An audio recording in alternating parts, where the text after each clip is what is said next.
My sister Jessica did not just erase my two young children from a $24,000 luxury family vacation. She drained the funds I provided to pay for her own secret upgrades. And then she stood in my kitchen and smiled while my kids cried over their canceled tickets. But she severely underestimated who she was dealing with. When we arrived at the airport check-in counter, she threw a hysterical fit asking the ticketing agent why her name was mysteriously wiped from the flight manifest. I simply leaned in and whispered, "Ask the upgrade desk." The clinking of silverware at my parents' dining room table was always the soundtrack to my financial execution. It was a typical Sunday afternoon. We had all just returned from my parents' church, the kind of suburban congregation where social status is measured by how perfectly pressed your children look and how loudly you volunteer for the bake sale. My mother Linda lived for this image. She spent her entire life curating the illusion that we were the flawless American family. My father Robert was her silent enforcer, a man who preferred to let the women argue while he reaped the benefits of whatever decision kept his life comfortable. I sat at the end of the mahogany table, cutting a piece of roast beef for my 6-year-old daughter Emma. My 8-year-old son Liam was swinging his legs under his chair. Across from me sat my younger sister Jessica. She was 31 years old, wore designer clothes she absolutely could not afford, and called herself a lifestyle influencer. Her husband Brad sat next to her, nodding along to whatever she said. He was a mid-level corporate manager who seemed completely blind to the financial ruin his wife was quietly steering them toward. My father tapped his crystal water glass with his fork. The chatter around the table died down. My aunts and uncles who always joined us for these Sunday roasts leaned in. "Your mother and I have an announcement," my father said, puffing out his chest. "As you all know, our 40th wedding anniversary is coming up next month. We have decided that instead of a traditional party, we want to celebrate this milestone by taking the entire family on a luxury vacation to Turks and Caicos." The table erupted in polite applause. My mother beamed, patting her perfectly styled hair. "It is going to be a true family blessing," she announced loudly, ensuring the extended relatives heard her clearly. "A week in paradise, just us the kids and our precious grandchildren." I smiled, genuinely happy for them. It had been 3 years since my husband passed away, and my life as a single mother working as a regional operations director left very little time for vacations. The idea of sitting on a white sand beach while my kids built sandcastles sounded like heaven. That is when Jessica took control. She sat forward, her eyes gleaming with a predatory kind of excitement.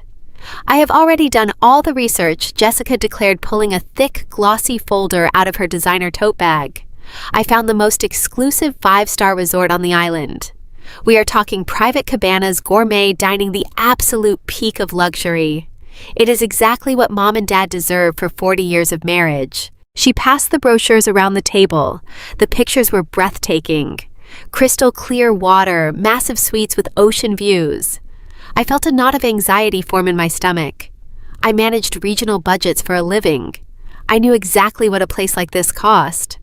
"Jessica, this looks incredible," I said cautiously. "But what is the total price tag for all 8 of us?" Jessica did not even blink. With flights, the premium suites, and the all-inclusive resort fees, it comes to exactly $24,000. The dining room went dead silent. Even my father choked slightly on his water. $24,000 was not a casual family trip. It was a massive financial commitment. "Do not worry about the details, Dad," Jessica said, waving her hand dismissively. "I have it all figured out." She turned her head slowly, locking her eyes directly onto mine. Her smile was sharp and practiced. "Sarah is going to pay for it." I froze. The bite of roast beef I had just swallowed felt like it turned to lead in my chest. I stared at my sister, waiting for the punchline. There was no punchline. "Excuse me?" I asked, my voice tight. "Oh, come on, Sarah," Jessica said, her tone dripping with fake sweetness. "You just got that massive regional director bonus last quarter. And we all know you still have a ton of the life insurance money left over from when Mark passed away. It just makes sense for you to bless Mom and Dad with this trip. You are the only one who can afford it right now." The sheer audacity of her statement paralyzed me. She had just weaponized my dead husband's life insurance policy in front of our entire extended family. My aunts and uncles shifted uncomfortably in their seats, their eyes darting between me and my sister. I looked at my parents, waiting for them to shut this down, waiting for them to tell Jessica that it was incredibly inappropriate to demand I drain my emergency funds. Instead, my mother clasped her hands together and looked at me with wide, pleading eyes. "Oh, Sarah," she cooed. "That would be such a beautiful gesture. You know how much your father and I have sacrificed for you girls over the years. It would be the ultimate anniversary blessing." I felt sick. This was not a request. This was an ambush. Jessica had purposely orchestrated this conversation in front of an audience of relatives, so that if I said no, I would look like the greedy, ungrateful daughter hoarding her wealth while her poor parents suffered. She was holding my reputation hostage. "I cannot just drop $24,000 on a Tuesday, Jessica," I said, trying to keep my voice steady. "That is a massive amount of money. Liam and Emma have college funds. I have a mortgage." Jessica rolled her eyes dramatically. "Sarah, do not be so dramatic. You make more than Brad and I combined. Besides, Brad and I are going to handle all the logistics and planning. That is our contribution.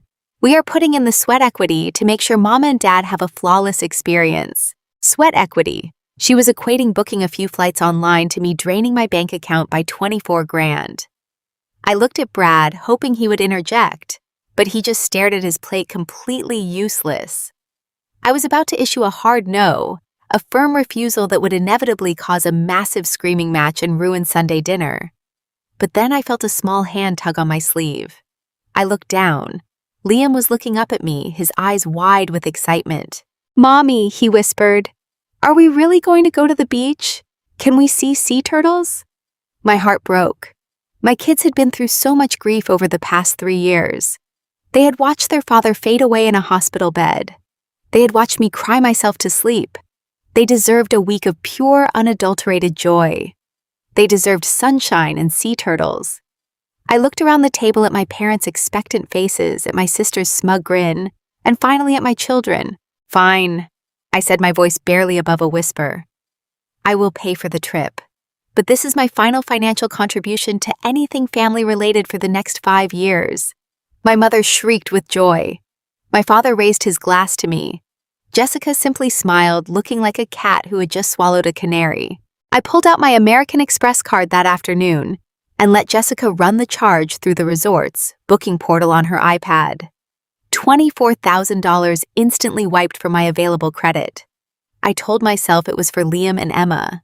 I told myself the memory of them playing in the ocean would be worth the financial hit. I had no idea I had just handed my sister the weapon she would use to try and destroy us. The moment the payment cleared, the dynamic shifted immediately. The money was spent, but the control of the trip was heavily contested. As the person who had literally funded the entire vacation, I naturally assumed I would hold the reins regarding the schedule. Jessica had other plans. "I need the confirmation codes forwarded to my email right now," Jessica demanded, hovering over my shoulder as I checked my phone for the American Express receipt. "Why?" I asked, slipping my phone back into my pocket. "The trip is booked under my name. I will handle the flight check-ins and room allocations." Jessica let out a loud, exasperated sigh, throwing her arms up as if I was being entirely unreasonable. "Sarah, you work 60 hours a week at the distribution center. You are always stressed. You are always in meetings. I am the one who researched this place. I know exactly which restaurants we need reservations for and which airport transfer company to use. Just let me handle the itinerary. Do not make this harder than it needs to be." My mother walked into the kitchen carrying a stack of dessert plates. She immediately took Jessica's side. "Sarah, just let your sister do this. You are so controlling sometimes. Let her plan the fun. You just worry about packing." I was exhausted. I had a massive quarterly review coming up at work, 2 kids to wrangle through the end of the school year, and a house to maintain alone. The thought of arguing over dinner reservations and shuttle schedules made my head pound. Against every instinct I had developed as an operations director, I relented. "Fine," I said. "I will forward you the primary booking portal access. But I want to see the final itinerary before anything else is finalized. I need to make sure the kids have age-appropriate activities." Of course, Jessica lied without missing a beat. "Everything is going to be perfectly balanced for the whole family. I transferred the master login credentials to her email. It was the biggest mistake of the entire ordeal. For the first 2 weeks, everything seemed quiet. I was buried in supply chain reports at the office and assumed Jessica was doing exactly what she promised, organizing a smooth family getaway. But my American Express account is linked directly to my phone, and I have alert notifications set up for any secondary charges made to my primary reservations. The first ping happened on a Thursday morning while I was in a board meeting. Charge approved. $750 at the Turks and Caicos Grand Spa. I frowned at my screen. I had paid for the flights and the all-inclusive room packages. Spa treatments were supposed to be strictly out of pocket for whoever wanted them. I texted Jessica immediately. "Did you just charge a massage to the room portal?" Her reply came 3 hours later. "It is a couple's massage for Brad and me. Do not worry, I will Venmo you the money before we fly out." I let it slide. It was annoying, but manageable. Then the alerts started coming faster. Charge approved. $400 for a private adults-only Champagne Sunset Catamaran cruise. Charge approved. $600 for an exclusive deep-sea scuba diving excursion. Minimum age requirement 18 years old. I sat at my desk, my blood pressure rising with every notification. She was treating my credit card like a personal slush fund, but more importantly, every single activity she was booking was strictly for adults. I called her during my lunch break. She answered on the 4th ring, sounding breathless and busy. "Jessica, what exactly is going on with the itinerary?" I asked, skipping any polite greetings. "You have booked over $2,000 in extra excursions on my card, and every single one of them specifically bans children. When are Liam and Emma supposed to participate in any of this?" "Oh my God! Sarah, calm down," she snapped. "I told you I would pay you back for the excursions. And as for the kids, we are on a luxury island. Mom and Dad want to relax, Brad, and I want to relax. We cannot have screaming children ruining the vibe on a catamaran." "They are your nephew and niece," I shot back, my voice rising. "And I paid for this entire trip. If the kids cannot go on the boat, then none of us are going on the boat. We are supposed to be doing family activities. There is a highly rated kids club at the resort," Jessica said, her voice dripping with condescension. "It is basically a luxury daycare. You can just drop Liam and Emma off there from 9 in the morning until 5 in the evening. They will paint seashells or whatever. Then you can come do the adult stuff with us." I gripped the edge of my desk so hard my knuckles turned white. "Let me get this straight. You forced me to pay $24,000 for a family vacation under the guise of making memories with the kids, and your actual plan is to lock my children in a resort daycare for 8 hours a day, so you can drink champagne on a boat I paid for." "You are being totally unreasonable," Jessica whined. "Mom agrees with me. She said she does not want to spend her anniversary listening to Emma whine about the heat. Stop being such a helicopter parent. The itinerary is set." She hung up on me. I sat in my office staring at the blank screen of my phone. The disrespect was staggering. She was actively carving my children out of the vacation experience, pushing them aside so she could pretend to be a wealthy socialite on a private island. I was furious, but I tried to rationalize it. I told myself that even if she went off on her stupid adult cruises, I would just take Liam and Emma to the beach myself. We did not need her. We would build sandcastles. We would swim in the ocean. We would have our own vacation despite her toxic behavior. I thought the worst thing Jessica was doing was being a selfish, entitled sister. I thought she was just being thoughtless about the schedule. I had absolutely no idea that the excursions were just a distraction. I had no idea that the real betrayal was happening behind the scenes, deep inside the airline reservations, where she was executing a financial maneuver so evil it would shatter our family forever. The countdown to the Turks and Caicos trip became a low hum of anxiety in the background of my daily life. 3 weeks before our scheduled departure, I was sitting in my home office reviewing quarterly logistics reports when a new email landed in my personal inbox. The subject line read, "Official Dixon Family Island Itinerary." It was sent from Jessica. I opened the attachment and found a meticulously designed 20-page document. She had clearly spent hours arranging stock photos of palm trees and infinity pools onto digital pages. It looked like a professional travel brochure, complete with a day-by-day breakdown of our activities and dining reservations. I scrolled past the cover page and moved straight to the logistical details. As a regional operations director, my eyes naturally gravitated toward passenger manifests and accommodation assignments. I needed to know exactly when the airport shuttle was picking us up, so I could pack Liam and Emma into the car with enough time to spare. I found the transportation manifest on page 4. I read the text once. Then I took a deep breath and read it a second time. The luxury airport transfer book to take us from the terminal to the resort listed the passenger count. Robert Dixon, Linda Dixon, Jessica Hartley, Brad Hartley, Sarah Dixon, total passengers 5. I frowned and scrolled down to the resort accommodation section. I had paid $24,000 specifically to secure the 2-bedroom oceanfront master suite for me and my children, so we would have enough space for their beach toys and early bedtimes. The document listed my parents in the first master suite. That made sense for their anniversary. The second suite was assigned to Jessica and Brad. Beneath their names was my assignment.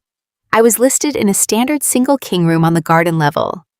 There was absolutely no mention of rollaway beds adjoining rooms or any accommodations for a 6-year-old and an 8-year-old. Liam and Emma were completely missing from the document. Their names did not appear on the shuttle manifest. They did not appear on the room assignments. They did not even appear on the dinner reservations, which clearly stated a table for 5 at the resort's primary restaurant. My heart began to pound against my ribs. A cold wave of panic washed over me. I immediately reached for my phone and dialed my sister. She answered on the second ring with loud pop music playing in the background. "Hey, Sarah," she said breezily. "Did you get the itinerary I sent? I think it looks absolutely gorgeous. I spent all night picking out the right fonts." "Jessica, why are my children not on this manifest?" I asked, keeping my voice as level and controlled as I possibly could. "Liam and Emma are not listed on the airport transfer. They are not on the dinner reservations. And you put me in a single garden room while assigning yourself the oceanfront suite I paid for. Where are my kids supposed to sleep?" There was a brief pause on the other end of the line. The pop music in the background suddenly sounded very far away. "Oh my God, Sarah, you are overreacting," Jessica said, letting out a theatrical sigh. "It is obviously just a clerical error by the resort. When I exported the booking details from the portal, the software must have glitched and dropped the child tickets from the display view. It happens all the time with these international booking systems. A clerical error does not reassign you to the master suite and banish me to a standard room." I replied, my grip tightening on my phone. "And a software glitch does not manually change a dinner reservation from 7 people to 5 people. You manually typed this document, Jessica. I can see the formatting. I was just copying and pasting what the portal showed me." She snapped, her voice rising defensively. "I am managing a massive luxury vacation for this family, and all you can do is nitpick my formatting. The kids are fine. They are in the system. I will call the concierge tomorrow and have them fix the typo on the welcome packet. You need to seriously calm down." Before I could demand that she log into the portal and show me the raw data right then and there, she hung up. I sat at my desk staring at the dead screen. My operations background told me that travel portals do not accidentally delete child passengers from a $24,000 reservation. Systems do not make those kinds of localized errors. People do. 10 minutes later, my phone rang again. This time my mother was calling. I answered, knowing exactly what was coming. "Sarah!" "What on earth is wrong with you?" Linda demanded immediately, skipping any form of greeting. "Your sister is in tears. She has spent weeks organizing this beautiful anniversary trip for us, and you are harassing her over a typo." "It is not a typo, Mom," I explained, trying to suppress the absolute exhaustion I felt dealing with this dynamic. "My kids' names are entirely erased from the travel documents. She put herself in the premium suite I paid for. I am the mother of 2 young children traveling out of the country. I need to know they actually have a place to sleep." "They are children, Sarah," my mother countered, her tone dripping with intense disapproval. "They do not care about oceanfront suites or official manifests. They just want to play in the sand. You are purposefully trying to ruin the mood of this vacation before we even pack our bags." Jessica said she would fix the paperwork tomorrow. You need to stop causing drama over a simple mistake and apologize to her." I did not apologize. I ended the call and sat in the quiet of my house feeling a profound sense of isolation. My mother was willing to overlook the literal erasure of her own grandchildren just to protect Jessica from any form of accountability. I tried to convince myself that I was just being paranoid. I told myself that Jessica was simply careless and incompetent rather than malicious. I wanted to believe that this was all just a toxic mix of her entitlement and my mother's enabling behavior. I wanted to believe my kids were safe. I would hold on to that fragile belief for exactly one more week. The truth finally revealed itself on a Saturday afternoon, during Liam's 8th birthday party. I had rented a large inflatable water slide for our backyard. The June weather was uncharacteristically warm, and the yard was filled with the chaotic, joyful sounds of 20 screaming children splashing in the water. I was exhausted but happy. Liam was running around with his friends, his face smeared with sunscreen and pure joy. Emma was sitting on the grass eating a melting popsicle. My parents arrived early to take staged photographs for their social media accounts, ensuring everyone at their church knew they were devoted grandparents. Jessica and Brad arrived an hour late. Jessica was wearing a pristine white sundress and oversized sunglasses, acting as if she had graced a royal gala rather than a suburban backyard birthday party.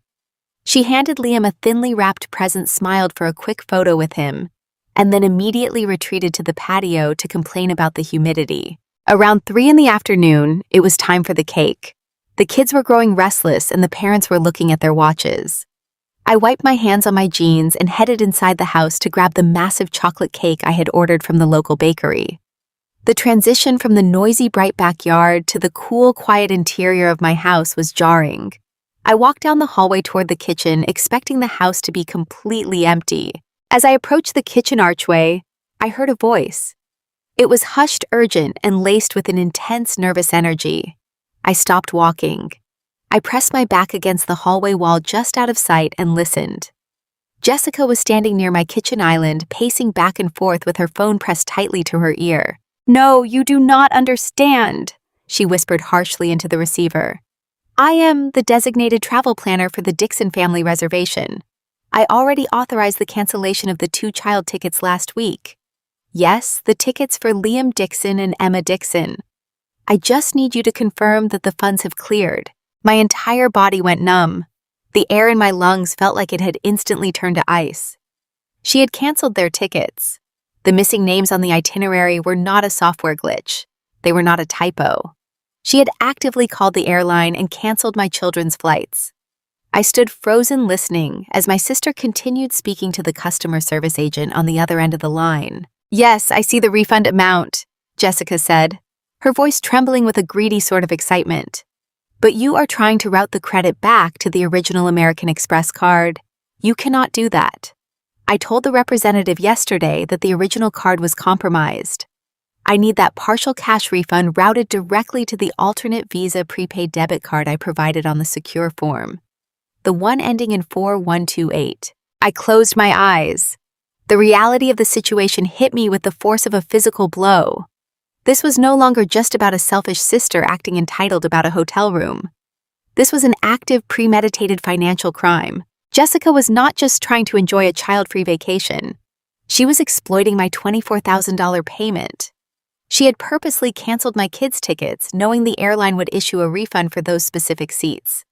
Now she was frantically trying to intercept that refund before it bounced back to my American Express account.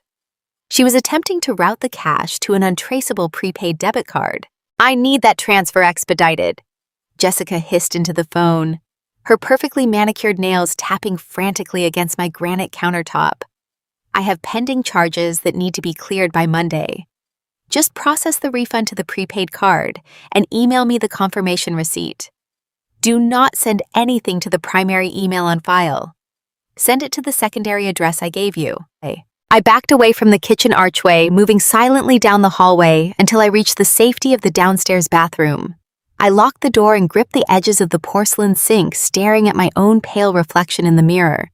My mind raced through the implications. If she successfully intercepted the flight refund, she would undoubtedly use that cash to pay off whatever secret debts she was hiding. But what about the actual vacation? If Liam and Emma had no flights, they would be turned away at the airport gate. Jessica knew this. She fully intended for me to arrive at the departure terminal with my excited children, only to be told they could not board the plane. She knew I would never leave my kids behind.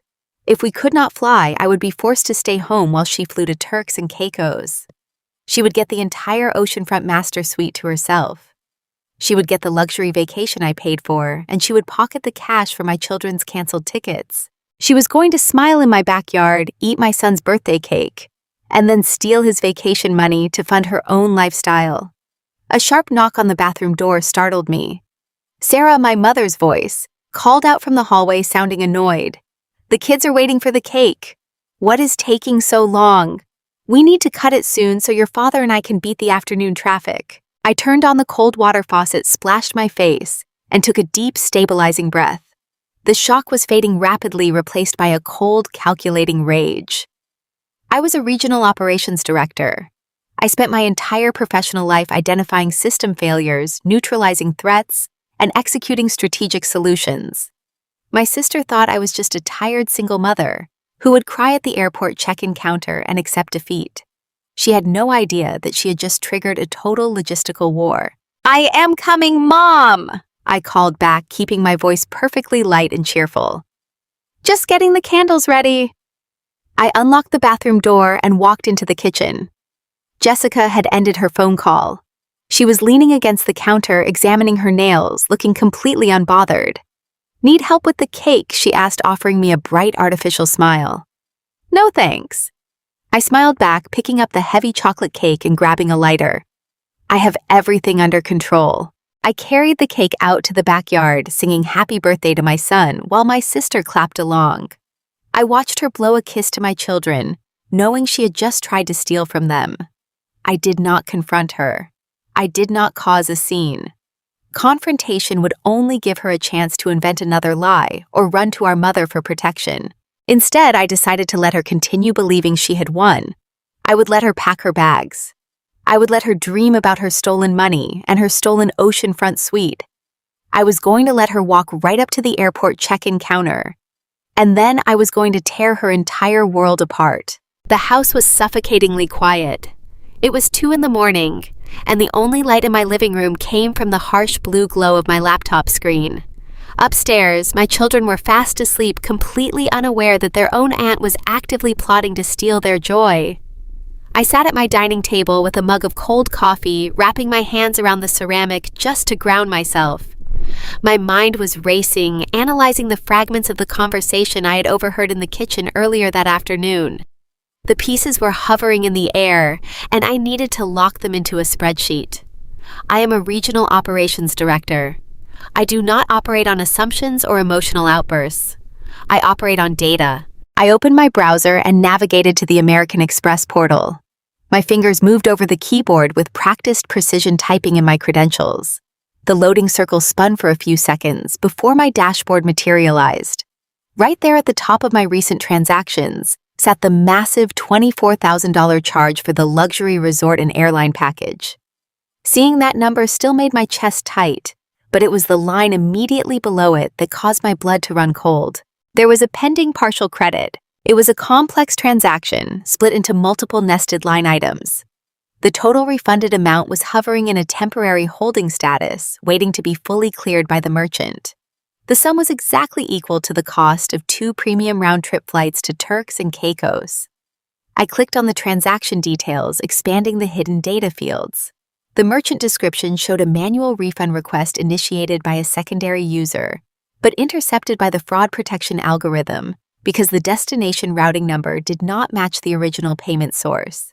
Jessica had tried to push the money to her prepaid Visa, but the automated system was currently flagging the geographical discrepancy. I did not panic.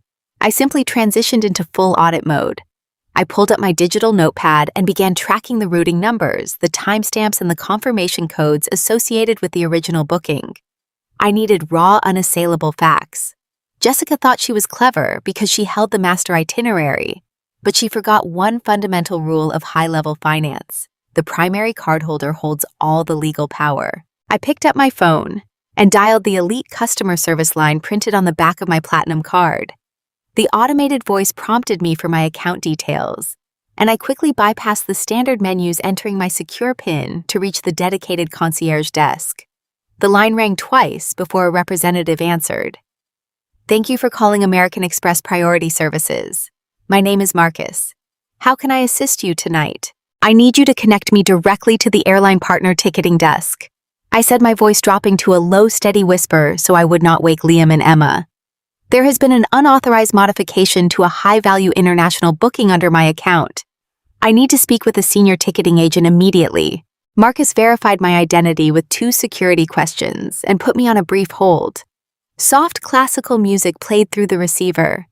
I stared at the pending credit on my laptop screen, tracing the numbers with my cursor. The audacity of her plan was staggering, but I needed to know exactly how deep the rot went. The music stopped and a new voice came on the line. "Good morning, this is Sarah from the Premier Airline Resolution Desk.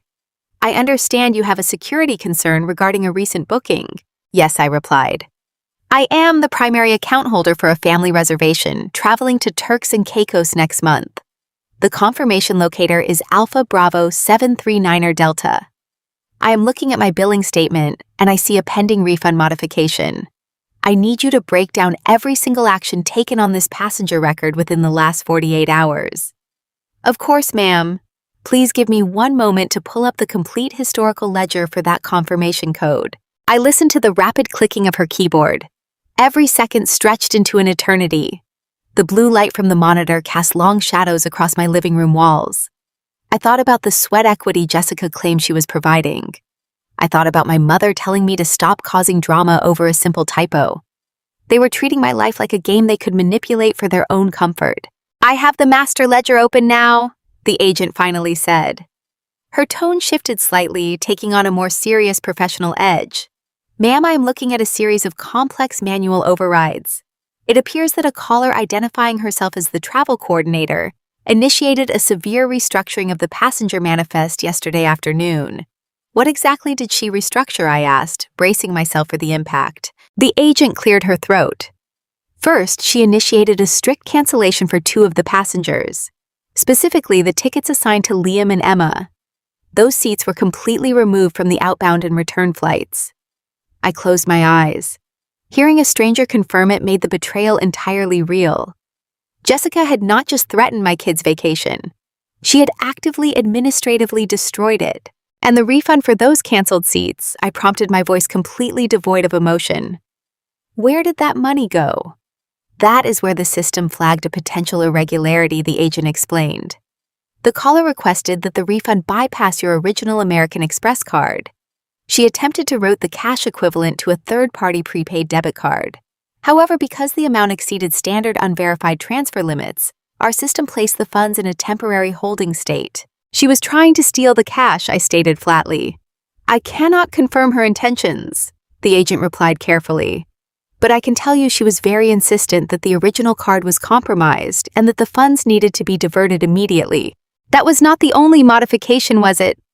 I asked, knowing my sister well enough to realize her greed never stopped at just one layer of deception. She did not just cancel my children to steal their ticket money. What else did she change in the manifest? The ticketing agent hesitated as she scrolled further down the digital ledger. "No, Mom, that was not the only change." After initiating the cancellation, the caller utilized a portion of the retained airline credit before the rest was flagged for external transfer. She processed a direct class upgrade for 2 of the remaining passengers. "Which 2 passengers?" I asked, though I already knew the answer. "Jessica and Brad," the agent read from her screen. She applied the available credit to upgrade both of their economy tickets to international first class. A dark, bitter laugh escaped my lips before I could suppress it. Jessica had used the monetary value of my children's canceled tickets to buy herself and her clueless husband fully reclining luxury seats while sipping free champagne. She had literally stepped on her niece and nephew to elevate her own status. "What about the remaining balance?" I asked. "The upgrade to first class would not consume the entire value of 2 full-priced international tickets." "You are correct," the agent confirmed. After the first class upgrade was secured, there was a residual balance of approximately $2,800. That is the exact amount the caller was attempting to forcefully push to the prepaid Visa card when the fraud protocol intercepted the transaction. $2,800. The pieces of the puzzle violently snapped together in my mind. The puzzle was not just about upgrading her flight. It was about liquidating my assets to cover her own disastrous financial reality. Jessica lived a lifestyle heavily subsidized by hidden consumer debt. She projected the image of a wealthy influencer, but I knew she was constantly dodging collections. That prepaid card was her desperate attempt to secure untraceable cash to pay down secret credit card bills her husband Brad knew absolutely nothing about. She was using my kids' vacation fund as a covert bailout for her shopping addiction. But as I sat there in the dark, absorbing the sheer magnitude of her financial crimes, the true psychological horror of her plan suddenly washed over me. The money was only the operational phase. The execution phase was infinitely more malicious. I visualized the morning of our scheduled departure. I pictured myself waking Liam and Emma up at 4 a.m, loading their little suitcases into the trunk, and driving the entire family to the international terminal. I pictured us walking up to the premier check-in counter. Jessica would be standing there with her designer luggage, handing her passport to the agent with a perfectly practiced smile. And then the agent would turn to me and say they could not find Liam and Emma in the system. Jessica had calculated the human element with chilling precision. She knew that international flights to Turks and Caicos sold out months in advance. She knew there would be absolutely no available seats to purchase at the gate on the morning of departure. My children would be denied boarding. They would be standing in the busy terminal crying, holding their beach toys, realizing they were not going to the ocean. And Jessica knew exactly what I would do in that situation. I am a mother. I would never, under any circumstances, leave my crying children at an airport to go on a luxury vacation. I would be forced to take them home. I would be forced to forfeit my own flight. With me and my children eliminated from the trip, the true prize of her sinister plan would finally fall directly into her lap. The $24,000 oceanfront master suite. I had paid for that massive multi-room villa to ensure my family had privacy and comfort. My parents were assigned to the second suite. Jessica and Brad were originally slotted for standard rooms. But if I was stranded back in the States taking care of my devastated children, that breathtaking master suite would sit empty. Jessica would inevitably step up, play the role of the sympathetic sister, and graciously offer to occupy the empty villa so it would not go to waste. She had engineered a scenario where she would steal $2,800 in cash, fly in international first class, and sleep in a 5-star oceanfront luxury suite, all completely funded by the grieving sister she had successfully manipulated. The sheer scale of the manipulation was breathtaking.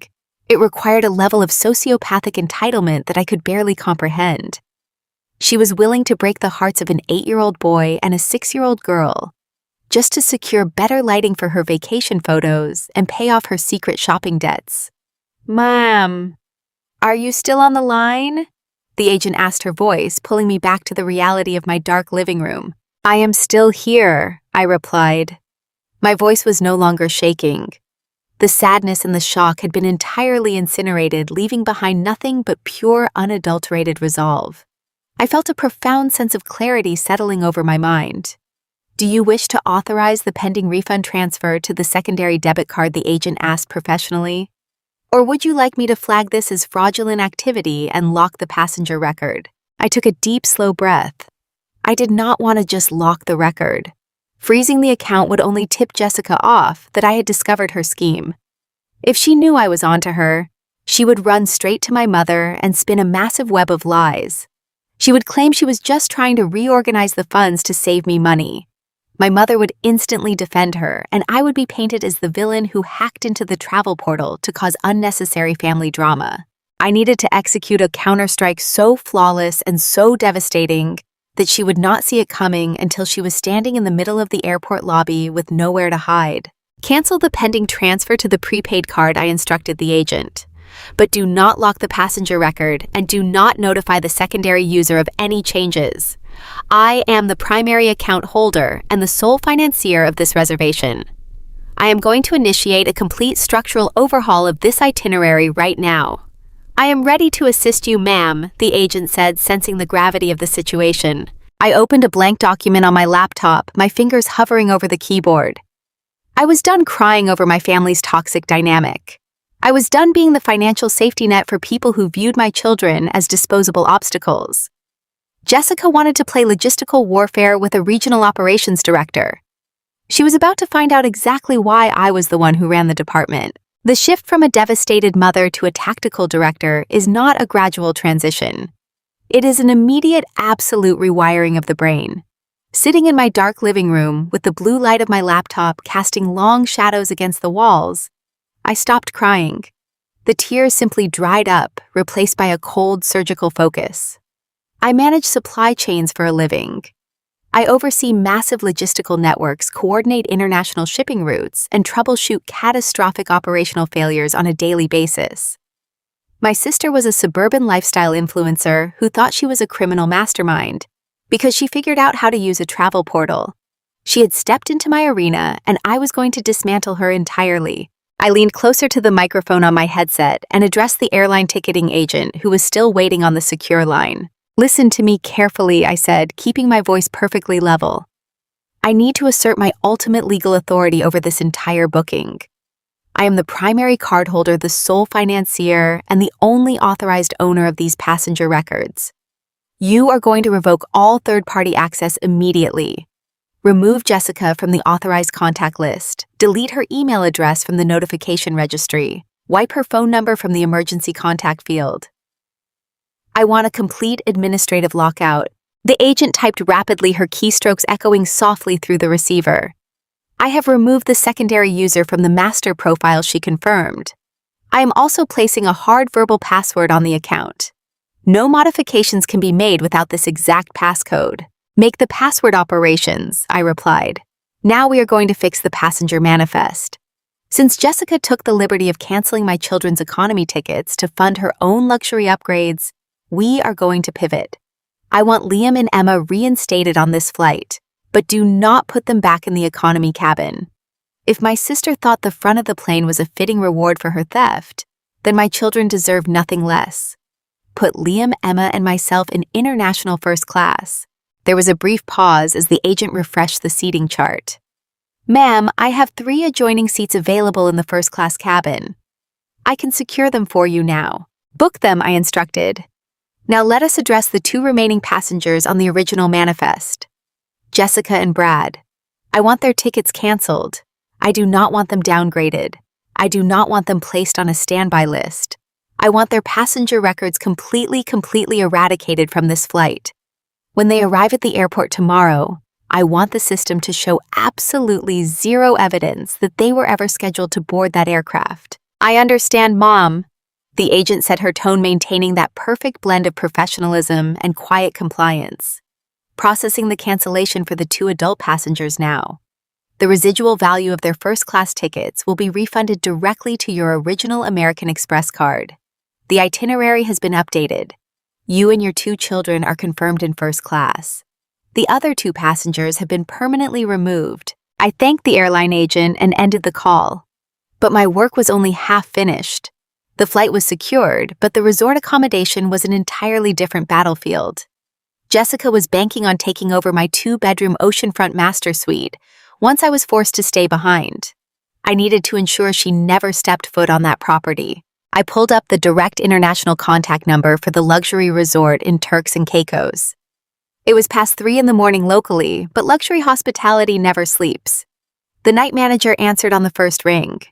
I introduced myself, verified my payment credentials, and requested a complete overhaul of my reservation. I informed the manager that there had been a severe family dispute and that 2 guests were no longer permitted on the property. I formally canceled the standard garden room that Jessica had spitefully assigned to me. Then I turned my attention to the oceanfront master suite she had intended to steal. "I want to upgrade," I told the manager. "I see on your website that you offer a private presidential villa with a dedicated security gate and a private pool. I want to transfer my reservation from the master suite to the presidential villa. Furthermore, I need you to place a strict security note on my file. Under no circumstances is anyone named Jessica or Brad allowed past the main reception desk. They are not authorized to join my dining reservations. They are not authorized to access my beach cabanas. If they somehow manage to arrive on the island, they are to be treated as unauthorized individuals. The night manager was highly accommodating, recognizing the tone of a high-paying guest demanding absolute privacy. He confirmed the upgrade processed the additional charge to my American Express and assured me that the resort security team would be fully briefed on the strict boundary protocols. I closed my laptop at 4 in the morning. The trap was not just set. It was fortified, locked, and buried under layers of bureaucratic security that my sister could never penetrate. She had no access to the airline portal. She had no access to the resort profile. She was flying completely blind, entirely dependent on the forged reality she had constructed in her own mind. I went upstairs, checked on my sleeping children, and finally allowed myself to sleep. I needed to be perfectly rested for the performance of a lifetime. The following evening, the entire family gathered at my parents' house for what my mother enthusiastically called the ultimate packing party. It was the night before our scheduled departure, and the house was buzzing with chaotic energy. Suitcases were splayed open across the living room carpet. The smell of my mother's famous baked ziti wafted from the kitchen, mixing with the scent of sunscreen that my father had already applied to his bald spot as a joke. I walked through the front door carrying a stack of beach towels holding Liam and Emma's hands. I had spent my entire drive over mentally preparing for this exact moment. I needed to play the role of the exhausted, naive single mother. I needed to let Jessica believe her sociopathic plan was flawlessly intact. Jessica was standing by the kitchen island sipping a glass of white wine. She wore a brand new resort wear maxi dress, undoubtedly purchased with credit cards she could not afford to pay off. When she saw me walk in, her face lit up with a smile so incredibly fake it made my stomach turn. "Sarah, you made it," she cheered, rushing over to give me a superficial hug that barely involved any physical contact. "I am so glad you are here. I was just finalizing the paperwork for tomorrow morning."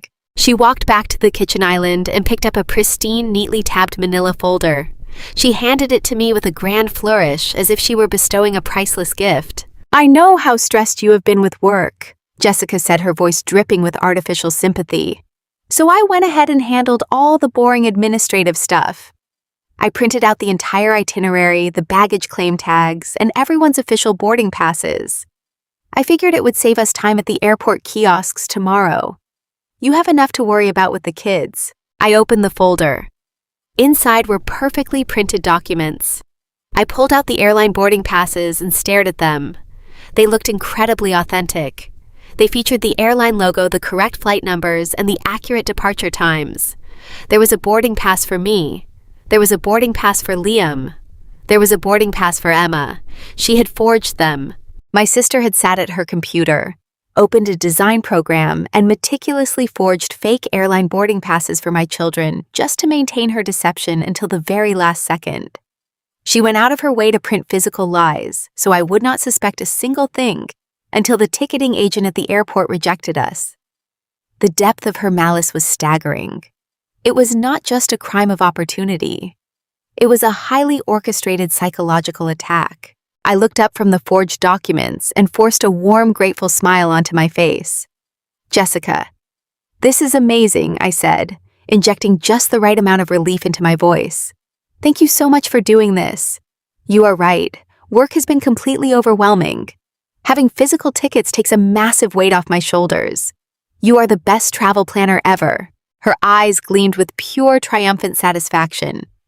"It is nothing, Sarah." She waved her hand modestly, taking another sip of her wine. "That is what family is for. We take care of each other." My mother walked into the room carrying a tray of garlic bread, completely oblivious to the silent war happening in her own kitchen. "See, Sarah," my mother chirped proudly. "I told you your sister had everything under control. You just needed to trust her and let go of the reins for once. It is going to be the most magical anniversary trip." "I am sure it will be unforgettable, Mom," I replied, setting the folder of fake tickets onto the counter. Brad wandered into the kitchen holding a pair of expensive golf shoes. He looked completely relaxed, completely unaware that his wife had secretly plunged them into thousands of dollars of hidden debt and canceled his niece and nephew's vacation to cover her tracks. "Hey, Sarah." Brad smiled, pointing a golf shoe at me. "Jessica told me we are doing a private catamaran cruise on Tuesday. I cannot wait to get out on the water. It sounds like a beautiful boat, I agreed politely. The rest of the evening was a masterclass in psychological endurance. I sat on my parents' couch eating baked ziti while Jessica held court. She talked endlessly about the luxury spa treatments she planned to get, the designer boutiques she wanted to visit near the resort, and the exclusive champagne she intended to drink on the flight. She spoke with the boundless confidence of a woman who fully believed she had successfully robbed me blind. The most agonizing moments were watching her interact with my children. At one point, Liam ran up to her holding a pair of bright blue swimming goggles. "Aunt Jessica, look," he yelled excitedly.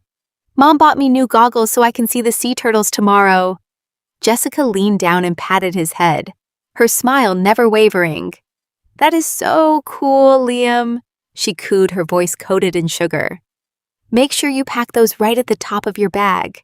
You are going to have so much fun playing in the water." She looked right into the eyes of an 8-year-old boy and smiled, knowing full well she had canceled his airplane ticket. She fully expected him to be crying in an airport terminal in less than 12 hours, and she felt absolutely zero remorse. It took every ounce of professional discipline I possessed not to reach across the coffee table and tear her apart right then and there.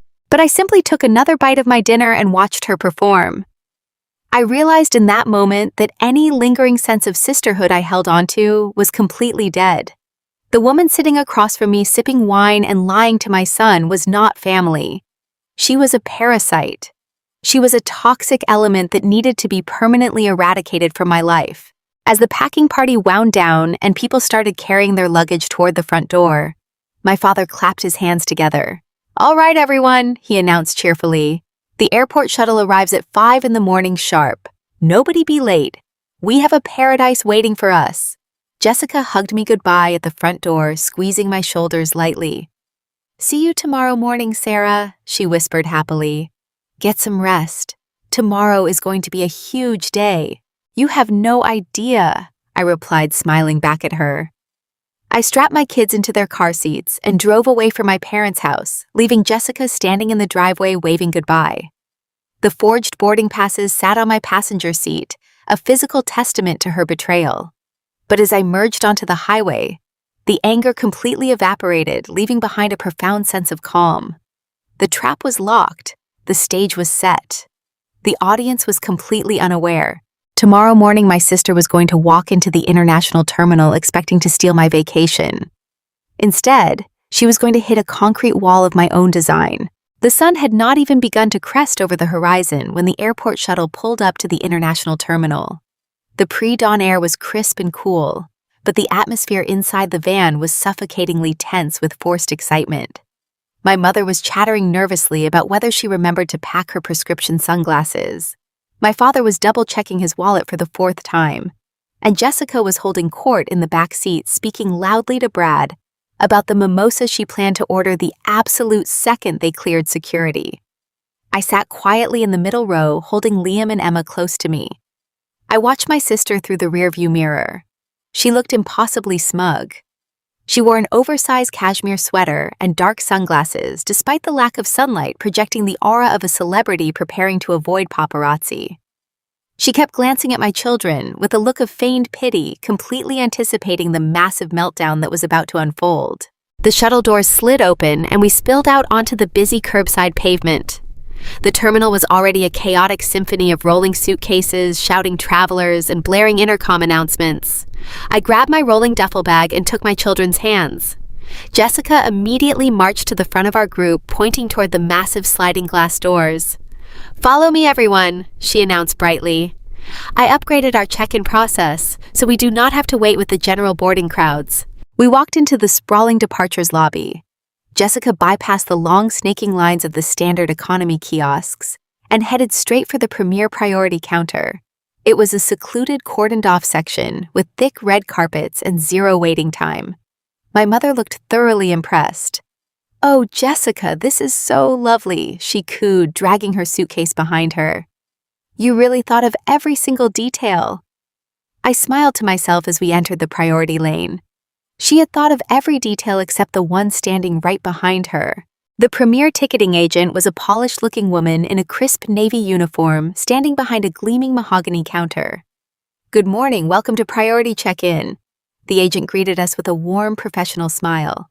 "Who is holding the primary reservation today?" Jessica immediately stepped forward, dropping her designer tote bag onto the luggage scale with a heavy thud.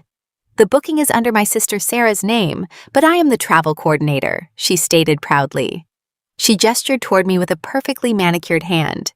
"Sarah, just hand her your passport so we can get this over with. I know you have the kids, so I will let you go first." It was a masterclass in psychological manipulation.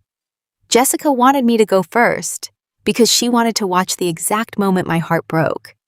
She wanted to see my face when the agent looked at her computer screen and delivered the crushing news that Liam and Emma did not have seats on the airplane. She wanted the maximum theatrical impact of my children crying at the counter, while she stood safely nearby pretending to be utterly shocked. I stepped up to the mahogany counter and placed 3 passports onto the polished wood. My hands were perfectly steady. "Good morning," I said to the agent, returning her warm smile. "I am Sarah Dixon. I have the primary reservation. Here are the travel documents for myself, my son Liam, and my daughter Emma." The ticketing agent scanned my passport and began typing rapidly on her keyboard. Jessica leaned against the counter next to me, practically vibrating with anticipation. I could feel her staring at the side of my face, waiting for the devastating blow. The agent looked at her monitor, clicked her mouse a few times, and then smiled brightly at me. "Thank you, Miss Dixon," the agent said cheerfully. "I see your master reservation right here. You and your 2 children are confirmed for our direct flight to Turks and Caicos. I see you are traveling with us in international first class today. Let me print your boarding passes right away." The agent reached over to the heavy-duty printer beside her station. The machine whirred to life, spitting out 3 thick, premium cardstock boarding passes. She gathered them up, placed them inside a sleek priority travel sleeve, and handed them across the counter to me. "You are in seats 2, Alpha 2, Bravo, and 2, Charlie," the agent informed me. "You have full access to the Premier Lounge just past the security checkpoint." I took the boarding passes and slipped them into my purse. "Thank you so much," I replied. The silence that fell over the priority counter was absolute and deafening. Jessica stood completely frozen. Her oversized sunglasses slipped slightly down the bridge of her nose, revealing wide, unblinking eyes staring directly at the ticketing agent. Her mouth hung slightly open in a state of sheer, unadulterated shock. The reality of what she had just witnessed was short-circuiting her brain. She had personally called the airline and canceled my children's tickets. She knew they were gone. Yet here was an official airline representative handing me 3 physical printed boarding passes for international first class. "But that is impossible," Jessica blurted out, her voice losing all of its previous polish. It came out as a harsh, confused squawk. "There must be a mistake in your system. Check the manifest again. The children were removed from this flight. I canceled them myself." The ticketing agent frowned slightly, looking from Jessica to me and back to her computer screen.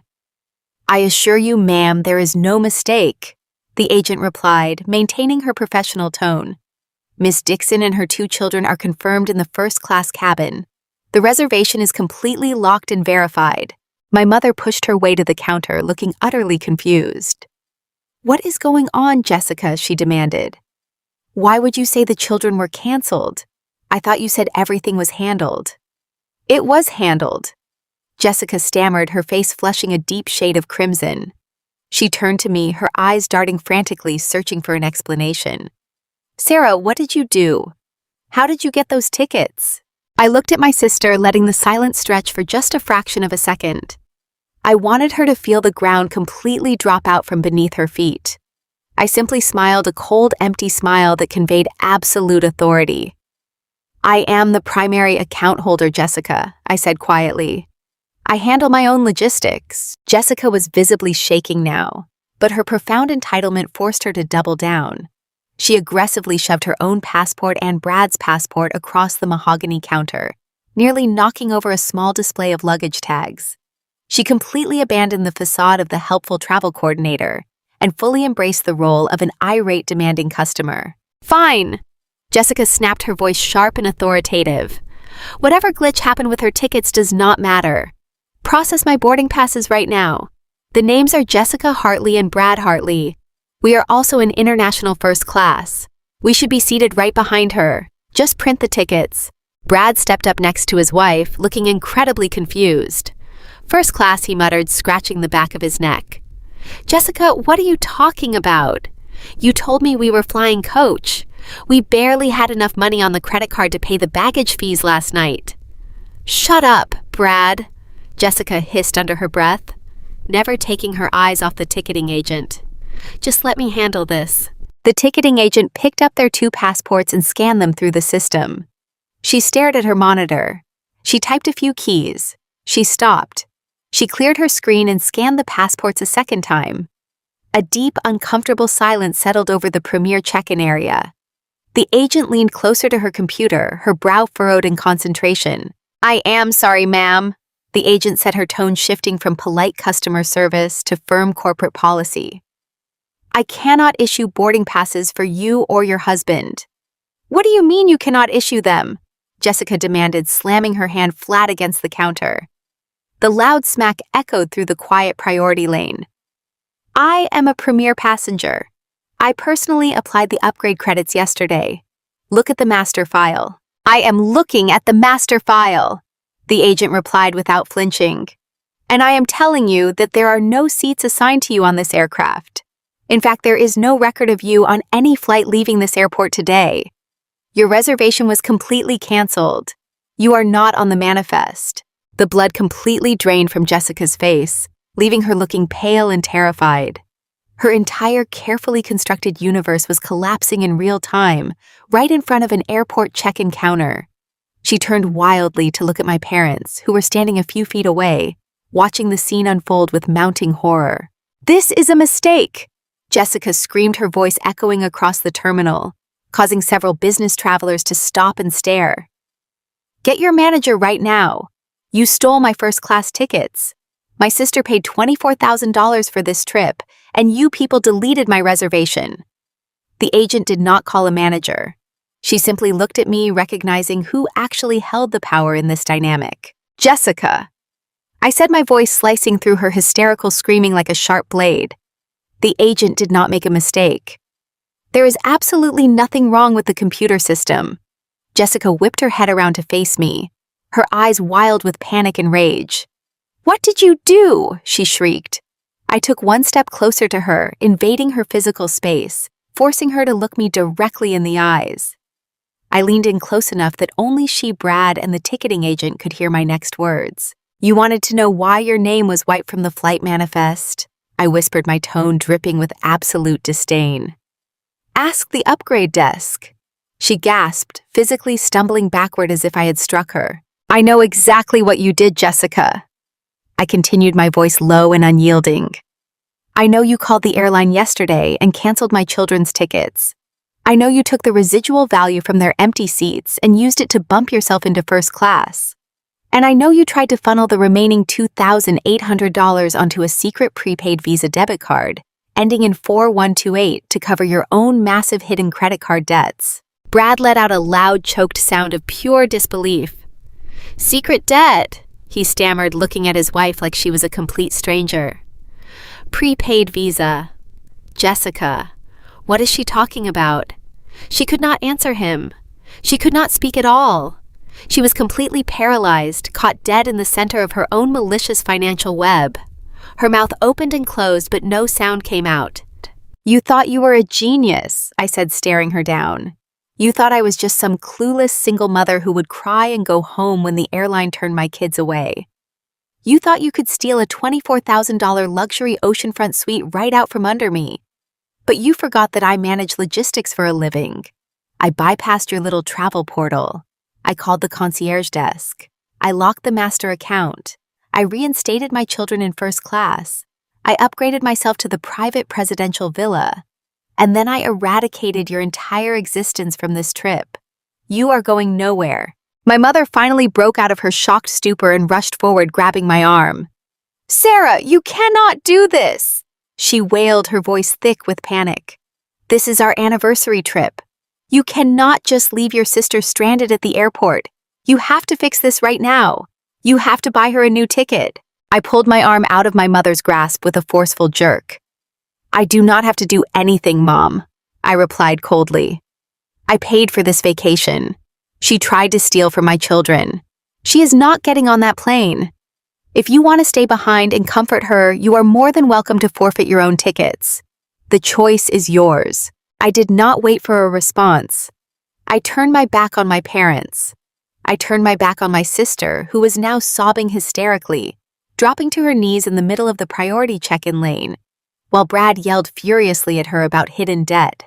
"Come on, guys," I said gently, taking Liam and Emma's hands. "It is time to go to the beach."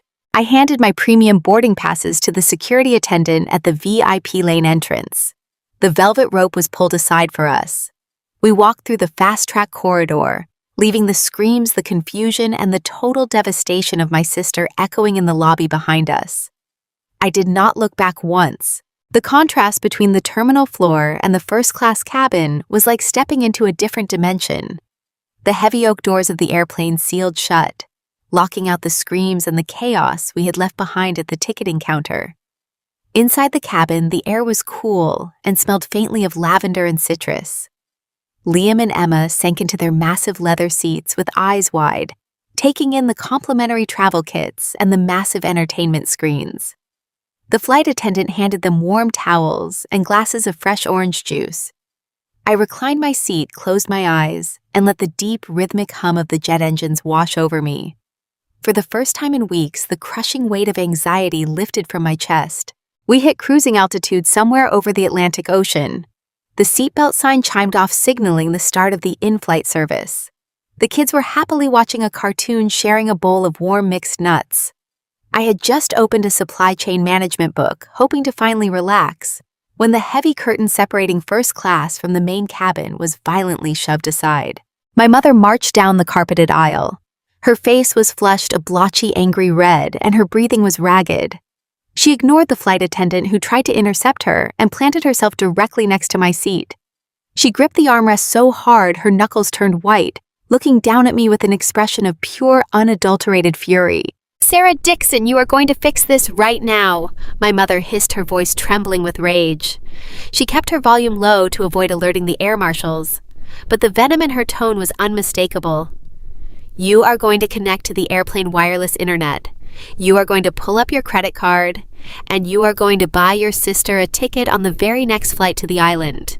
Do you understand me?" I slowly marked my page in my book and looked up at her. The sheer entitlement radiating from her was staggering. She was sitting in a coach seat I had paid for flying to a luxury resort I had funded, and she was still trying to dictate my finances. "I will do no such thing, Mom," I replied, keeping my voice perfectly calm and even. "Jessica made her choices. She is staying home." "You humiliated her in front of the entire airport," Linda seethed, leaning closer to my face. "She is your sister." She was crying on the floor, Sarah. "Your father is sitting back there in row 30, completely devastated that our family anniversary trip is ruined because you decided to throw a petty temper tantrum over some miscommunication about seats." "It was not a miscommunication," I stated flatly. "It was theft." "I am not listening to your dramatic exaggerations," my mother snapped, waving her hand dismissively. "I do not care what little squabble you two had over the booking portal. Family is family. You have more money than she does. You are going to be the bigger person. You are going to buy her a new ticket right now and apologize to her when she arrives tomorrow." I looked at the woman who had enabled my sister's toxic behavior for 31 years. She was perfectly willing to sacrifice my children to protect her favorite daughter's ego. I realized then that words would never be enough to break through her deliberate ignorance. Fortunately, I did not bring words to this fight. I brought data. I reached down into my leather tote bag tucked under the seat ahead of me. I pulled out a thick, bound manila folder. I had spent hours the previous night printing every single shred of evidence provided by the airline representative and my credit card company. I handed the heavy folder to my mother. She stared at it suspiciously before taking it from my hands. "Open it," I instructed. "Read the first page." Linda flipped the cover open. Her eyes scanned the top document. It was the official airline ledger showing the exact timestamps of when Jessica called to cancel Liam and Emma's tickets. I watched my mother's eyes dart back and forth across the highlighted text. I watched her read the transcript of Jessica attempting to funnel $2,800 from my credit card to an untraceable prepaid debit card. I watched her read the exact routing numbers showing the unauthorized upgrade to first class, paid for with the stolen funds from her own grandchildren. The blotchy anger on my mother's face slowly drained away, replaced by a pale, sickly pallor. Her hands began to tremble lightly, causing the thick stack of papers to rustle. She flipped to the second page, then the third, reading the undeniable proof of wire fraud and premeditated financial manipulation. I sat back in my plush leather seat and watched her carefully constructed reality completely shatter. There was no denying this. There was no blaming the travel portal software. There was no brushing it off as a simple clerical typo. The evidence of Jessica's profound malice was documented, stamped, and verified by international banking institutions. "This cannot be real," my mother whispered, her voice breaking. She looked up at me, her eyes wide with a desperate pleading panic. "Sarah, this has to be a mistake. Jessica would never do something this criminal. She loves the kids." "She loved my money more, Mom," I replied coldly. "She intended for your grandchildren to be crying at the airport gate today. She planned to steal my oceanfront suite while I was stuck at home comforting them. She is a parasite. And I have completely cut off her supply." I waited for the realization to finally hit my mother. I waited for her to apologize to me. I waited for her to express horror that her golden child had attempted to financially ruin her widowed daughter. Instead, Linda swallowed hard, closed the folder, and clutched it to her chest. She looked at me with an expression of hardened desperation. "Sarah, she is struggling," my mother pleaded, shifting immediately from denial to justification. "You do not understand the pressure she is under. Brad does not make enough money to support the lifestyle they need. She was just desperate. You cannot hold this against her. You have a great job. You are secure. You have to be the bigger person and let this go. Send her the money for a new flight. Do not destroy the family over this." The sheer magnitude of her enabling behavior actually took my breath away. She had read black and white proof of wire fraud, and her immediate response was to demand I reward the criminal.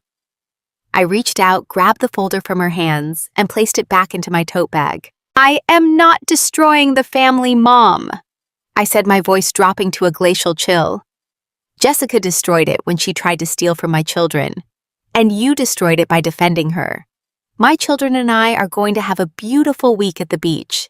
You and Dad are welcome to enjoy the coach seats and standard resort rooms I paid for. But if you ever demand that I subsidize Jessica's crimes again, I will cancel your return flights and you can pay for your own way home." My mother stared at me, her mouth opening and closing wordlessly. The absolute authority in my tone terrified her.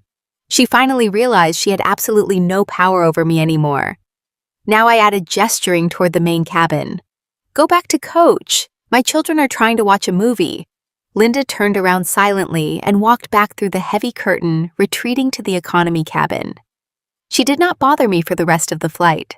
While I was sipping sparkling water at 30,000 feet, experiencing my first taste of genuine peace, my sister's perfectly curated life was violently imploding back on the ground. I would find out later that week exactly what unfolded in the departure terminal after we walked through the security checkpoint. Brad had always been a passive man. He was the kind of husband who nodded along, agreed with whatever Jessica wanted, and preferred not to look too closely at their bank statements as long as his golf clubs were paid for. But hearing me explicitly state that his wife was funneling thousands of dollars onto a secret prepaid debit card was the spark that ignited a massive powder keg. As Jessica sat sobbing on the polished floor of the priority check-in lane, Brad did not kneel down to comfort her. He did not offer her a tissue. He stood over her, staring down with an expression of complete and utter revulsion. The illusion of his wealthy, successful influencer wife had just been brutally ripped away, leaving nothing but a frantic, manipulative thief. "Get up," Brad ordered, his voice stripped of its usual accommodating warmth. "Get up right now. We are leaving." Jessica scrambled to her feet, wiping her mascara-stained cheeks, trying desperately to salvage the situation. "Brad, honey, you have to listen to me," she sobbed, grabbing his arm. "Sarah is lying. She manipulated the computer system to make me look bad. She is just jealous of us." Brad shook off her hand like she was covered in poison. "Do not treat me like an idiot, Jessica," he snapped, grabbing his suitcase handle. "I heard exactly what she said. I heard the ticketing agent confirm there are no seats for us. We are going to the car and you are going to hand me your phone." The walk through the airport parking garage was a death march. Jessica trailed behind her husband, pleading with him, crying, offering a dozen different contradictory excuses. She claimed it was an accident. She claimed the travel agent made the transfer mistake. She claimed she was holding the money in an escrow account to surprise him with a gift. Brad ignored every single word. When they reached their car, Brad unlocked the doors, but refused to start the engine. He turned to his wife and held out his hand. "Unlock your phone and hand it to me," he demanded. Jessica clutched her expensive phone to her chest, shaking her head frantically. "Brad, you are violating my privacy," she cried. "This is toxic. You have to trust your wife." "Trust you," Brad shouted, hitting the steering wheel with his palm. The sudden explosion of anger from a usually quiet man made Jessica flinch. "You just humiliated us in front of the entire airport. You tried to steal vacation money from an 8-year-old boy. Hand me the phone right now, or I am getting out of this car, taking a taxi home, packing my bags, and calling a divorce lawyer before noon." Faced with the total destruction of her marriage, Jessica slowly unlocked her phone with trembling fingers and placed it into his hand. Brad did not look at her text messages. He did not look at her social media profiles. He went straight to the financial applications hidden inside a folder on the second page of her home screen. He opened the primary banking app. Then he opened the credit card portals. He spent 20 agonizing minutes sitting in the dimly lit parking garage, calculating the true cost of his wife's lifestyle. The facade completely cracked.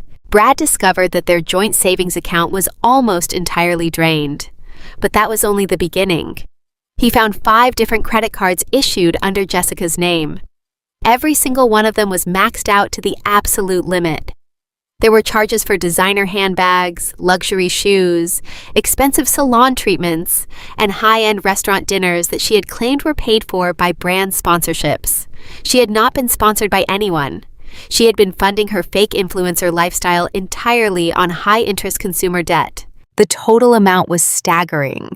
Jessica was drowning in over $60,000 of secret credit card debt. Brad stared at the screen, his breathing shallow and rapid. He scrolled further down, finding the digital footprint of the prepaid Visa card I had mentioned at the ticketing counter.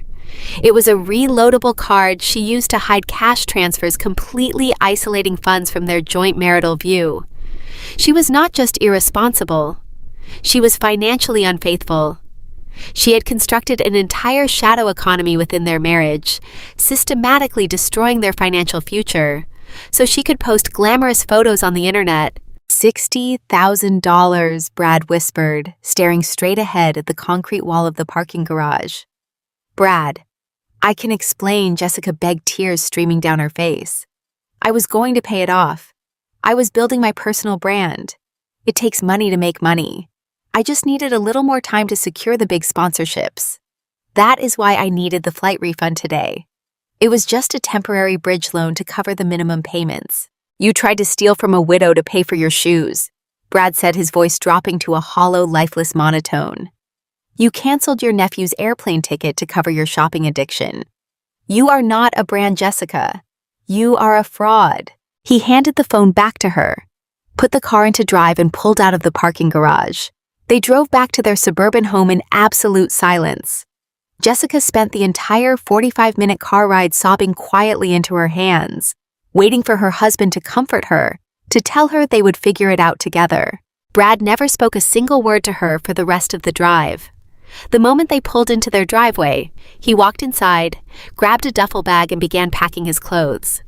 The vacation conflict had not just exposed a stolen airplane ticket. It had blown open a massive, catastrophic marital conflict that could not be repaired with a simple apology.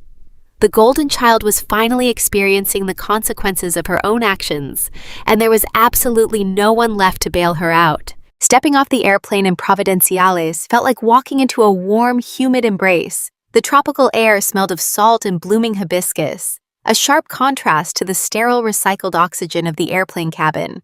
Liam and Emma practically vibrated with excitement. pointing at the palm trees and the distant turquoise water as we walked across the tarmac. My parents trailed behind us looking exhausted and deeply disgruntled. They had spent the entire flight stewing in their economy seats, likely fueling each other's outrage over my refusal to bail my sister out at the terminal. We bypassed the crowded customs line using the fast-track passes I had arranged through the airline. Outside, a private black luxury transport was waiting specifically for me and my children. My parents squeezed into the back, muttering about the humidity, completely ignoring the complimentary chilled water and cold towels the driver offered. The drive to the resort took 20 minutes. We pulled through massive iron gates flanked by lush tropical gardens and towering fountains. The main lobby was a breathtaking open-air pavilion that looked directly out over the glowing Caribbean Sea. I took a deep breath, letting the reality of our arrival settle into my bones. We had made it. My children were safe, happy, and about to have the week of their lives. I directed my parents to the standard check-in counter, while I escorted Liam and Emma to the dedicated priority concierge desk, tucked away in a quiet air-conditioned lounge. A tall man in a crisp linen suit greeted me with a warm professional smile. "Welcome to paradise, Miss Dixon," he said, handing me a glass of sparkling hibiscus tea. "We have your accommodations fully prepared. The presidential villa is fully stocked with the snacks and beverages you requested for your children." He handed me a heavy brass keycard and a welcome packet. Just then, my parents walked into the private lounge looking sweaty and thoroughly displeased. My father was holding 2 standard plastic keycards. Sarah, my mother, complained, fanning herself with a brochure. The girl at the desk gave us rooms in the garden wing. That is all the way on the other side of the property near the tennis courts. "I thought you booked the oceanfront suites for the anniversary." "I did book an oceanfront suite initially," I replied, keeping my tone pleasant and entirely unbothered. But since Jessica completely dismantled the original reservation to steal from me, I restructured the entire package. I upgraded myself to the private villa. The concierge placed you in the standard rooms to ensure your reservation remained active after the system purge. My mother frowned clearly, not comprehending the logistical reality of what I had just said. "Well, let us just go see this villa of yours," she declared. "We can figure out the room assignments once we get our bags inside." A sleek extended golf cart transported us from the main lobby down a winding path lined with vibrant pink bougainvillea. We pulled up to a massive set of double mahogany doors set into a private stone wall. The concierge unlocked the doors, revealing the presidential villa. It was nothing short of spectacular. The interior featured soaring vaulted ceilings with exposed wood beams, massive floor-to-ceiling glass walls that slid completely open to a private infinity pool, and unobstructed panoramic views of the ocean. There was a full chef's kitchen, a massive living room, and 2 sprawling bedroom wings. Liam and Emma immediately ran toward the glass doors, pointing at the private stretch of white sand beach located just steps below our pool deck. My parents walked into the grand foyer, stopping dead in their tracks. They stared at the sheer opulence of the space. My mother walked slowly into the primary living area, running her hand over the expensive upholstery. Her eyes darted toward the master bedroom wing, where a massive king-sized bed sat on a raised platform looking out over the water. "Oh, Robert, look at this!" my mother gasped, dropping her heavy tote bag onto the polished stone floor. "It is absolutely magnificent. It is even better than the pictures Jessica showed us." She turned to me, her face suddenly beaming with an entitled, possessive glow. "Sarah, this is just perfect. You really went all out for our anniversary. The master bedroom is stunning. We will have the bellhop bring our luggage right in here." I stood near the kitchen island, watching my mother completely disregard my ownership of the space. She truly believed that because she was the matriarch of the family, she was automatically entitled to the most luxurious accommodation available, regardless of who actually paid for it. "Mom," I said calmly, folding my arms across my chest, "you are not staying in this villa. You are staying in the garden wing." My mother stopped halfway to the master bedroom and spun around to face me. Her forced smile instantly vanished.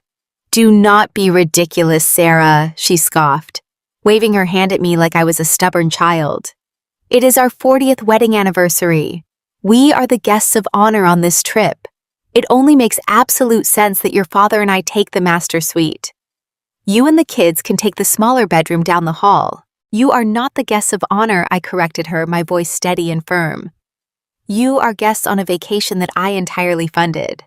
I upgraded this villa specifically for me and my children. The master suite is mine. The second bedroom is for Liam and Emma. There is no space for you here. My father puffed out his chest and took a step toward me, trying to use his physical presence to intimidate me.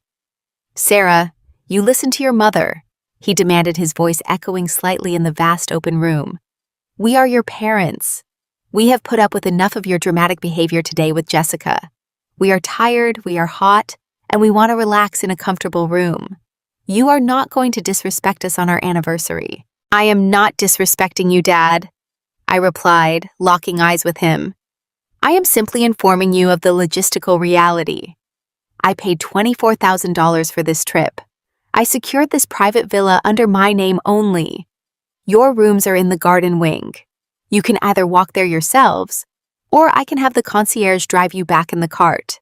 My mother let out a sharp, exasperated noise that was half laugh and half scoff. She completely ignored my boundary, turning her back on me, as if my words held absolutely no weight. She walked over to her large floral suitcase, gripped the handle, and began rolling it directly toward the master bedroom. I am not arguing with you about this, Sarah, my mother announced over her shoulder, the wheels of her luggage clicking loudly against the stone tiles. I am the mother of this family, and I am claiming this room. Your father and I have earned a little luxury. You can figure out where you and the kids are sleeping once we are unpacked. My father nodded in agreement, moving to grab his own suitcase. Just drop it, Sarah, he muttered. Do not ruin the first day of the trip. They really thought they could just bulldoze their way into my space. They had spent their entire lives commanding the family dynamic, treating me as an obedient subordinate who would eventually cave to their aggressive entitlement to keep the peace. They genuinely believed that if they just physically occupied the room, I would give up and accept defeat. I did not yell. I did not step in front of them to block their path. I simply walked over to the sleek digital console mounted on the wall near the front entrance and pressed the direct button for the premier concierge desk. The line rang exactly once before a professional voice answered. Concierge desk. This is David. How may I assist you? David. This is Sarah Dixon in the presidential villa. I said, keeping my tone completely conversational, but projecting my voice so my parents could hear every single word. I have an unauthorized access situation occurring in my suite. 2 guests from the garden wing have followed me into the villa and are currently attempting to occupy my master bedroom. They are refusing my verbal request to vacate the premises. I need security dispatched to my location to escort them out immediately. My mother froze in the doorway of the master bedroom. She slowly turned around, dropping the handle of her suitcase. Her jaw was practically touching the floor. My father stared at me as if I had suddenly grown a second head. Right away, Miss Dixon, David replied through the speaker, his tone shifting into immediate action. Security is being dispatched. They will be at your door in less than 2 minutes. I thanked him and ended the call. Sarah, have you completely lost your mind? My mother shrieked, stepping away from her luggage. You are calling a hotel security on your own parents. You are treating us like common criminals. I am treating you like trespassers, Mom, I stated calmly, leaning against the kitchen island. I told you this villa belongs to me. I told you your rooms are in the garden wing. You decided my boundaries did not apply to you, so I called the people whose job it is to enforce them. My father was turning a deep shade of purple. He marched toward me, pointing an angry finger in my direction. Cancel that call right now, he barked, his voice booming with fury. You are embarrassing this family. You have gone entirely too far today. First, you abandoned your sister at the airport, and now you are trying to humiliate us in front of the resort staff. I did not flinch. I did not back away. I looked my father dead in the eye and delivered the absolute truth. You are embarrassing yourselves, Dad, I replied coldly. You raised a daughter who thought it was perfectly acceptable to steal a massive amount of money from a widow. And instead of holding her accountable, you enabled her. Now you are trying to steal my hotel room because you think you are entitled to my finances. The family dynamic where I sacrifice my comfort to serve your egos is permanently dead. Before my father could formulate a response, the heavy mahogany double doors of the villa chimed and swung open.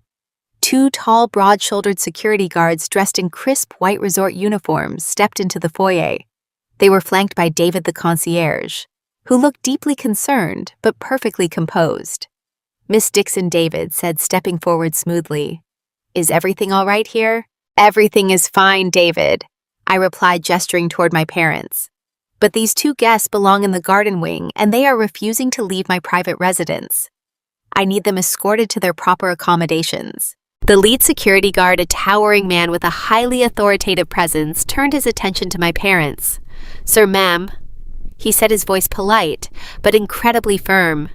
"This is a private upgraded villa registered solely to this guest. I am going to have to ask you to gather your belongings and accompany us to the lobby. We have a cart waiting to transport you to your assigned rooms." My mother looked wildly from the security guard to the concierge and finally back to me. She was breathing heavily, her chest heaving with indignation. "You cannot do this to us," she told the guard. "We are her parents. We are here celebrating our anniversary. She paid for this trip for us." The security guard did not even blink. "Ma'am, family disputes are not our concern," he stated firmly, crossing his arms over his chest. "Our concern is the safety and privacy of the registered guest of this villa. She has asked you to leave. If you do not comply voluntarily, we will have to escort you off the resort property entirely." The threat of being thrown out of the luxury resort on their anniversary finally pierced through their profound entitlement. The realization hit my parents simultaneously. They were not in their suburban neighborhood where they controlled the narrative and the church gossip. They were in a foreign country, standing in a 5-star property that caters to elite clients, and they had zero legal standing. My father's shoulders slumped. The aggressive posturing completely drained out of him. He looked old, tired, and profoundly defeated. He walked over to the master bedroom doorway, grabbed the handle of my mother's suitcase, and pulled it back into the main living area. "Come on, Linda," he muttered, not making eye contact with anyone in the room. "We are leaving." My mother looked like she was going to burst into tears of pure humiliation. She grabbed her heavy tote bag, casting one final venomous glare in my direction. "You are going to regret treating us this way, Sarah," she hissed, her voice trembling. "God sees how you treat your parents." "I think God saw Jessica trying to steal from her nephew first, Mom," I replied softly. "Enjoy the garden wing, boy." The security guards flanked my parents, guiding them out of the villa and onto the waiting transport cart.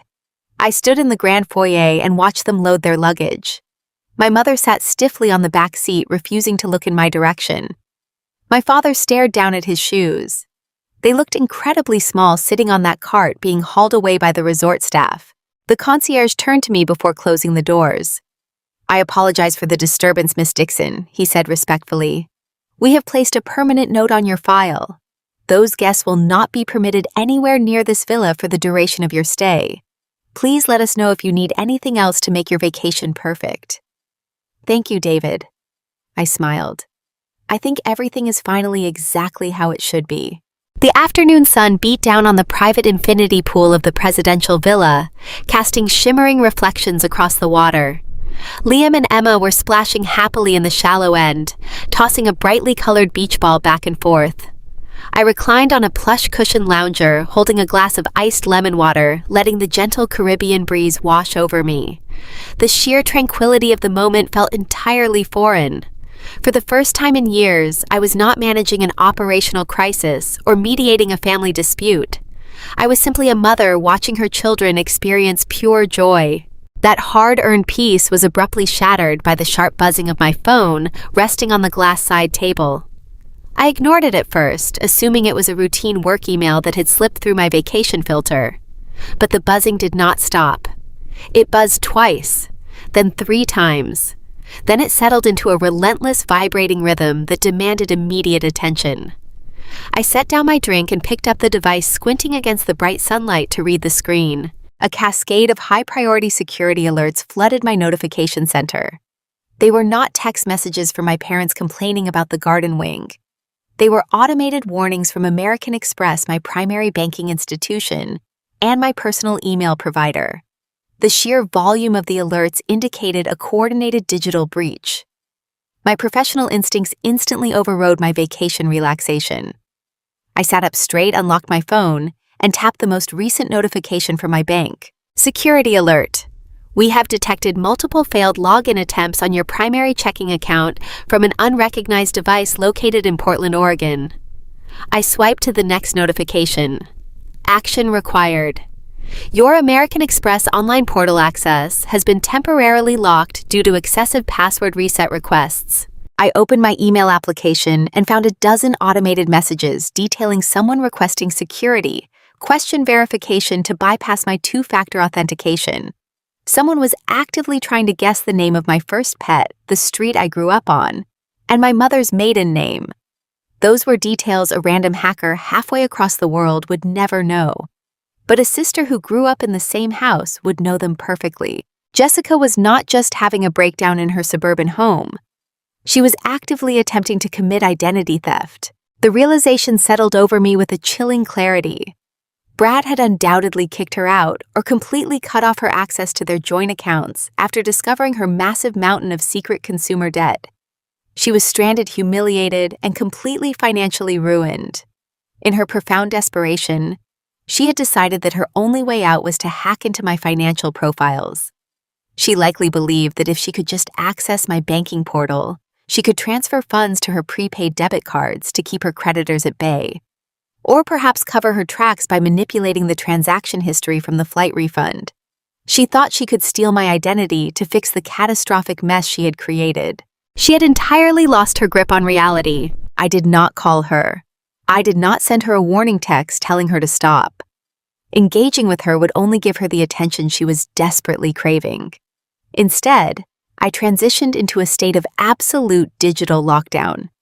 I opened my authenticator application and immediately froze my credit with all 3 major reporting bureaus, ensuring no new accounts could be opened in my name.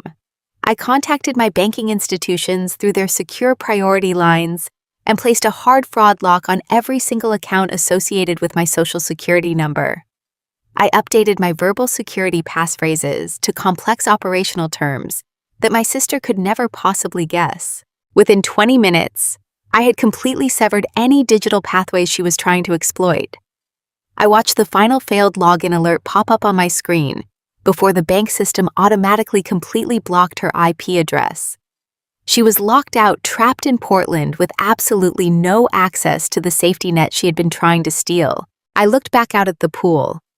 Liam had just learned how to float on his back, and Emma was clapping for him.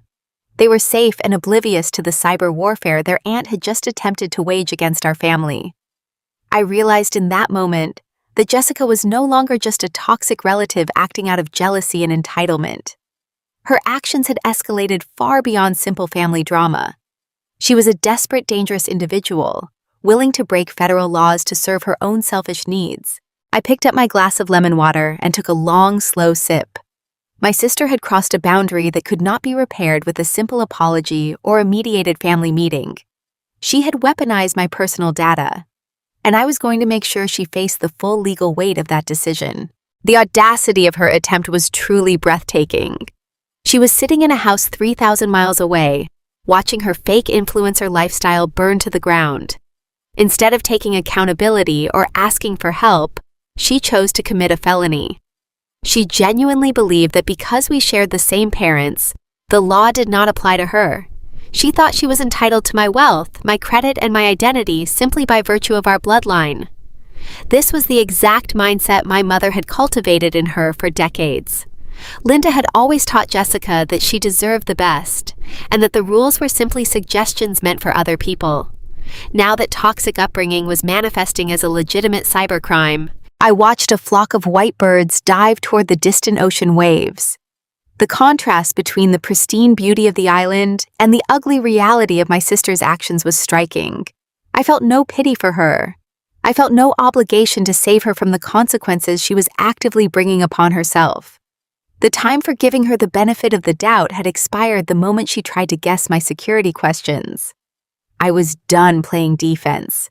It was time to go on the offensive. I dried off my hands, picked up my phone, and walked back inside the cool, air-conditioned interior of the presidential villa.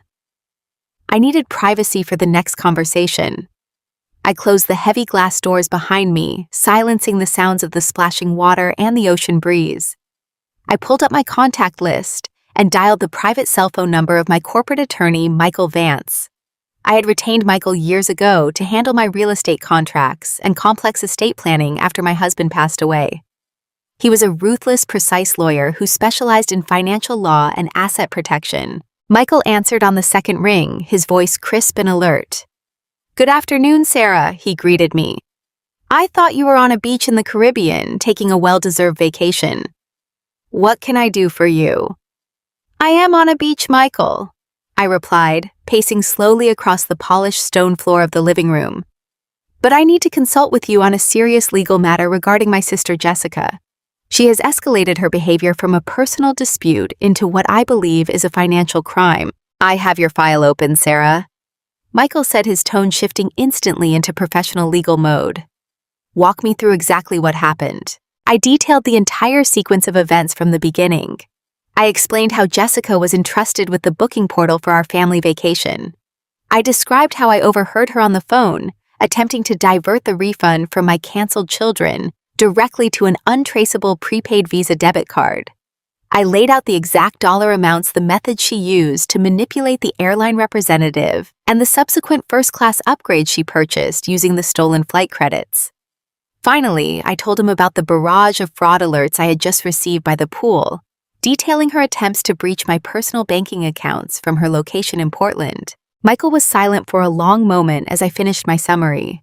I could hear the faint scratch of his pen taking meticulous notes. "Sarah," he began, his voice carrying a heavy, serious weight.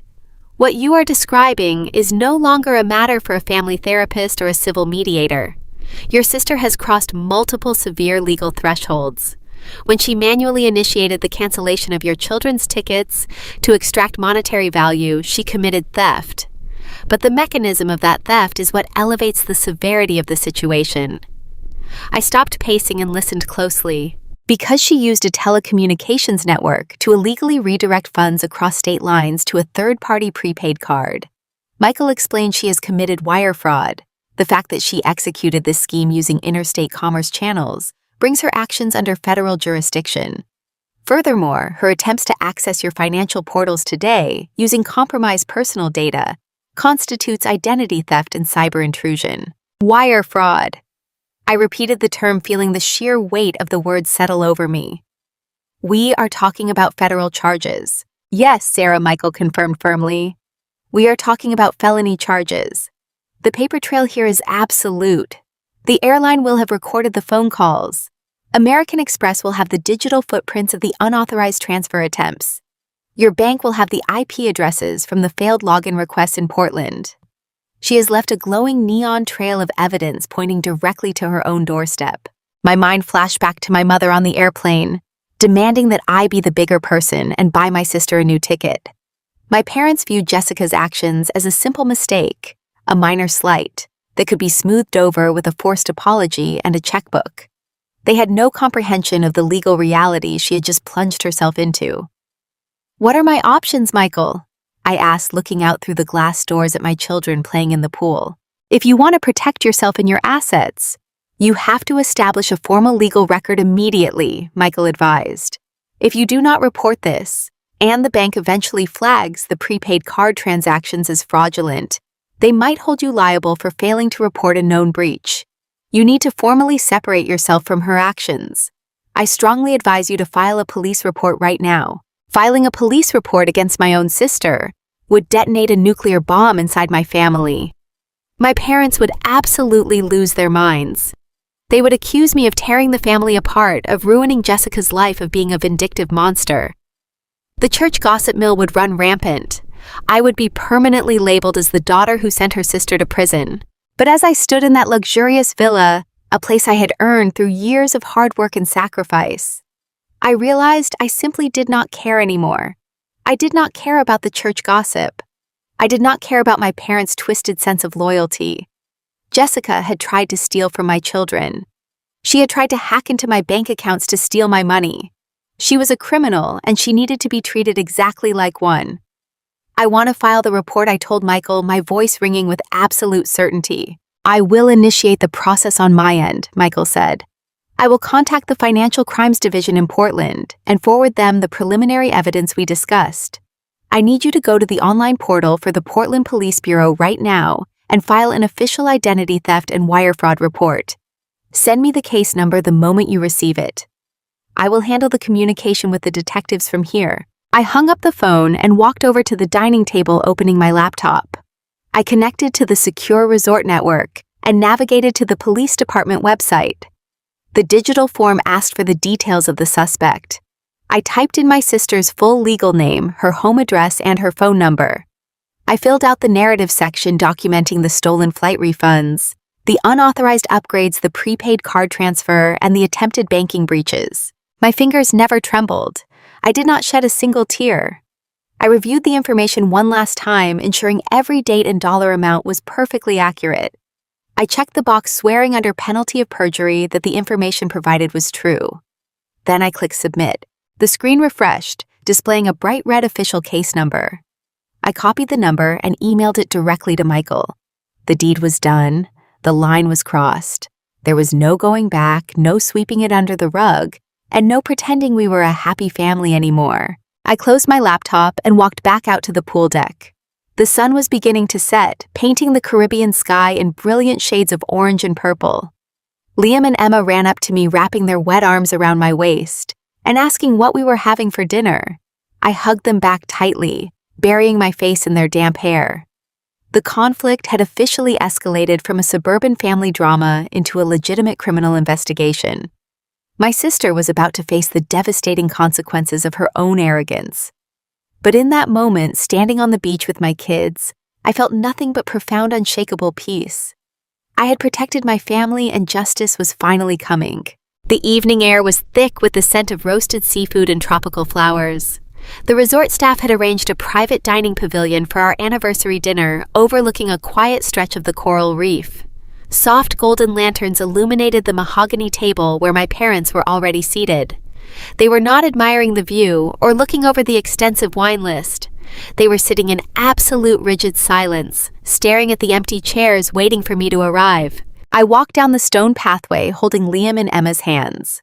I wore a simple, elegant emerald dress, feeling completely relaxed and unburdened. The kids were buzzing with energy, recounting every single fish they had seen while snorkeling earlier that afternoon. When we reached the pavilion, I helped my children into their seats and took my own place across from my mother and father. The tension radiating from my parents was palpable. It was a dense, suffocating energy that completely consumed the beautiful atmosphere of the restaurant. My father refused to look at me. His jaw was clenched so tightly a muscle twitched near his temple. My mother sat with her hands folded tightly in her lap, her eyes red and swollen. The waiter arrived to take our drink orders. I requested a glass of sparkling water for myself and fresh fruit punch for the children.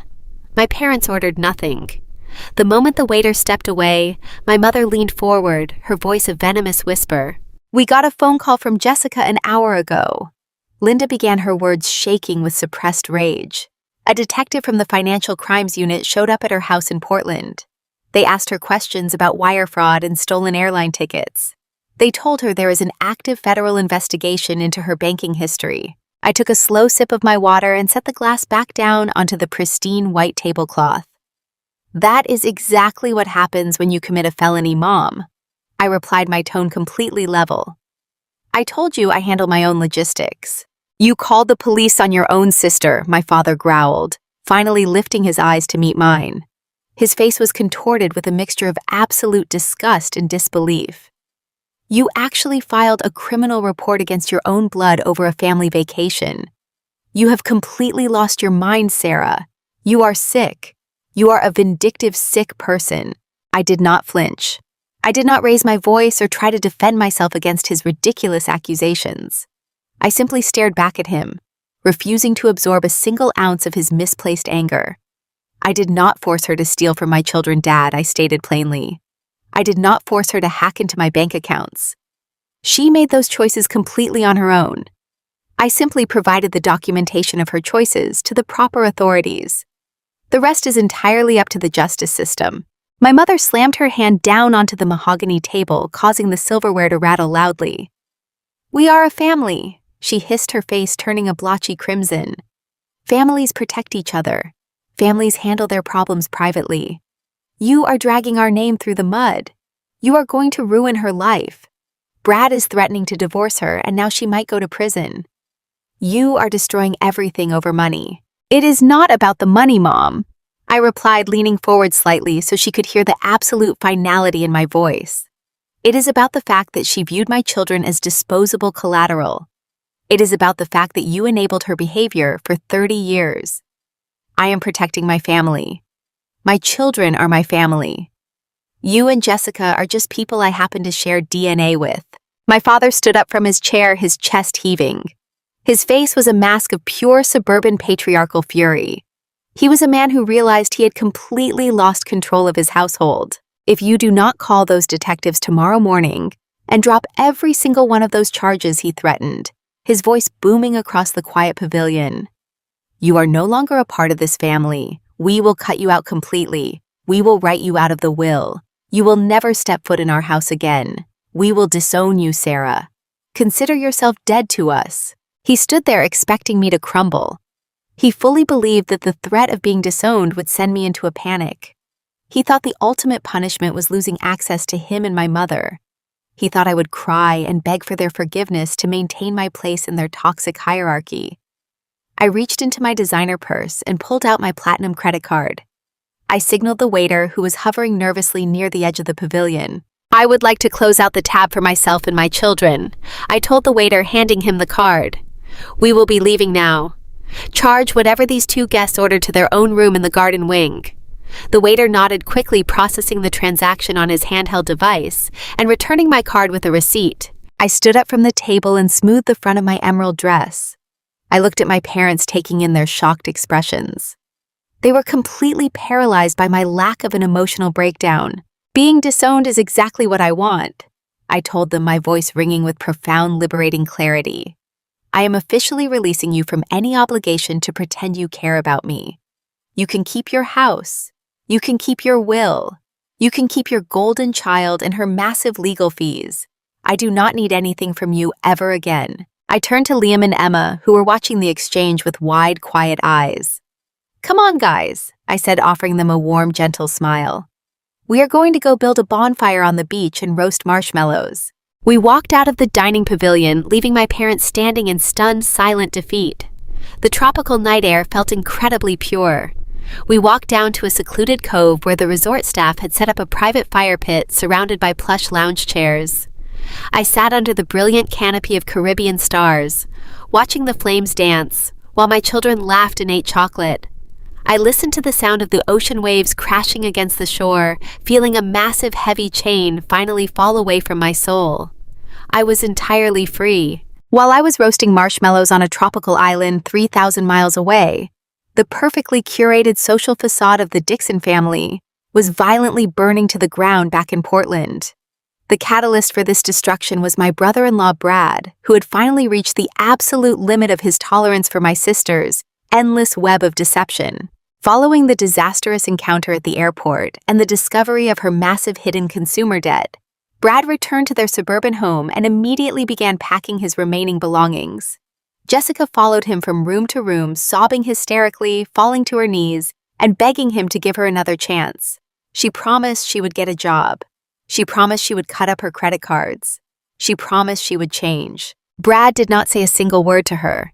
He zipped his duffel bag, slung it over his shoulder, and walked out the front door.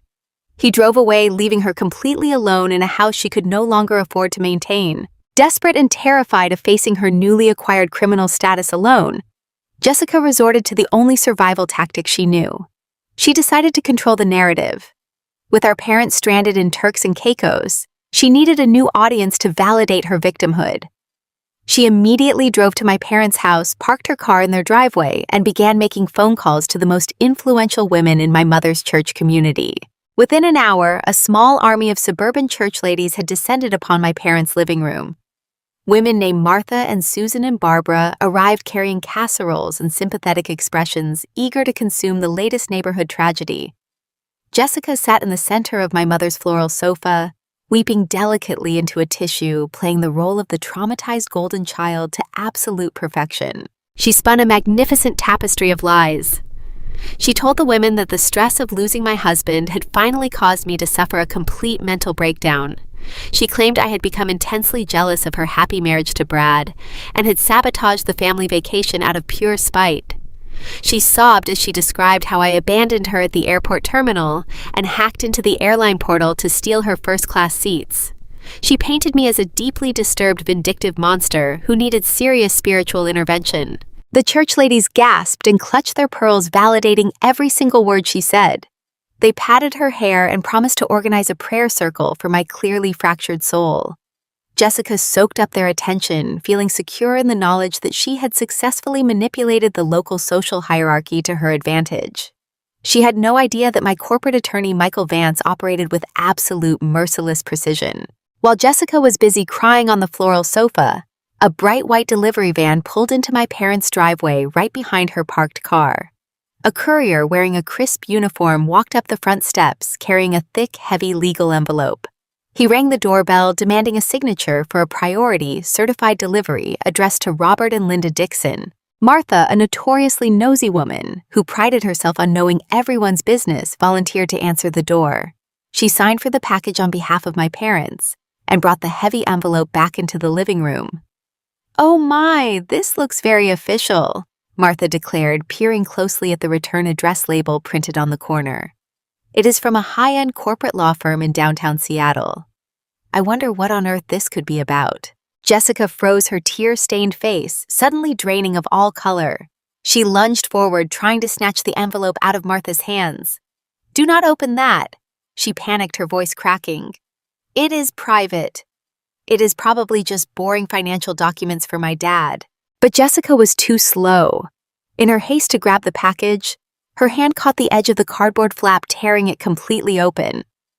The contents of the envelope spilled out, cascading across my mother's polished glass coffee table in full view of every single woman in the room. It was the formal cease and desist order that Michael had drafted. But Michael did not just send a simple legal warning. He included the entire appendix of supporting evidence to ensure my parents understood the exact gravity of the situation. Spread across the coffee table were glossy printed copies of Jessica's financial crimes. Susan leaned forward, adjusting her reading glasses to look at the documents. Her gasp echoed loudly through the quiet living room. Right on top of the pile was the official police report, clearly stating Jessica's full name under the suspect section for federal wire fraud and identity theft. Next to the police report lay the printed transcripts from the airline, detailing her exact request to cancel her niece and nephew's tickets.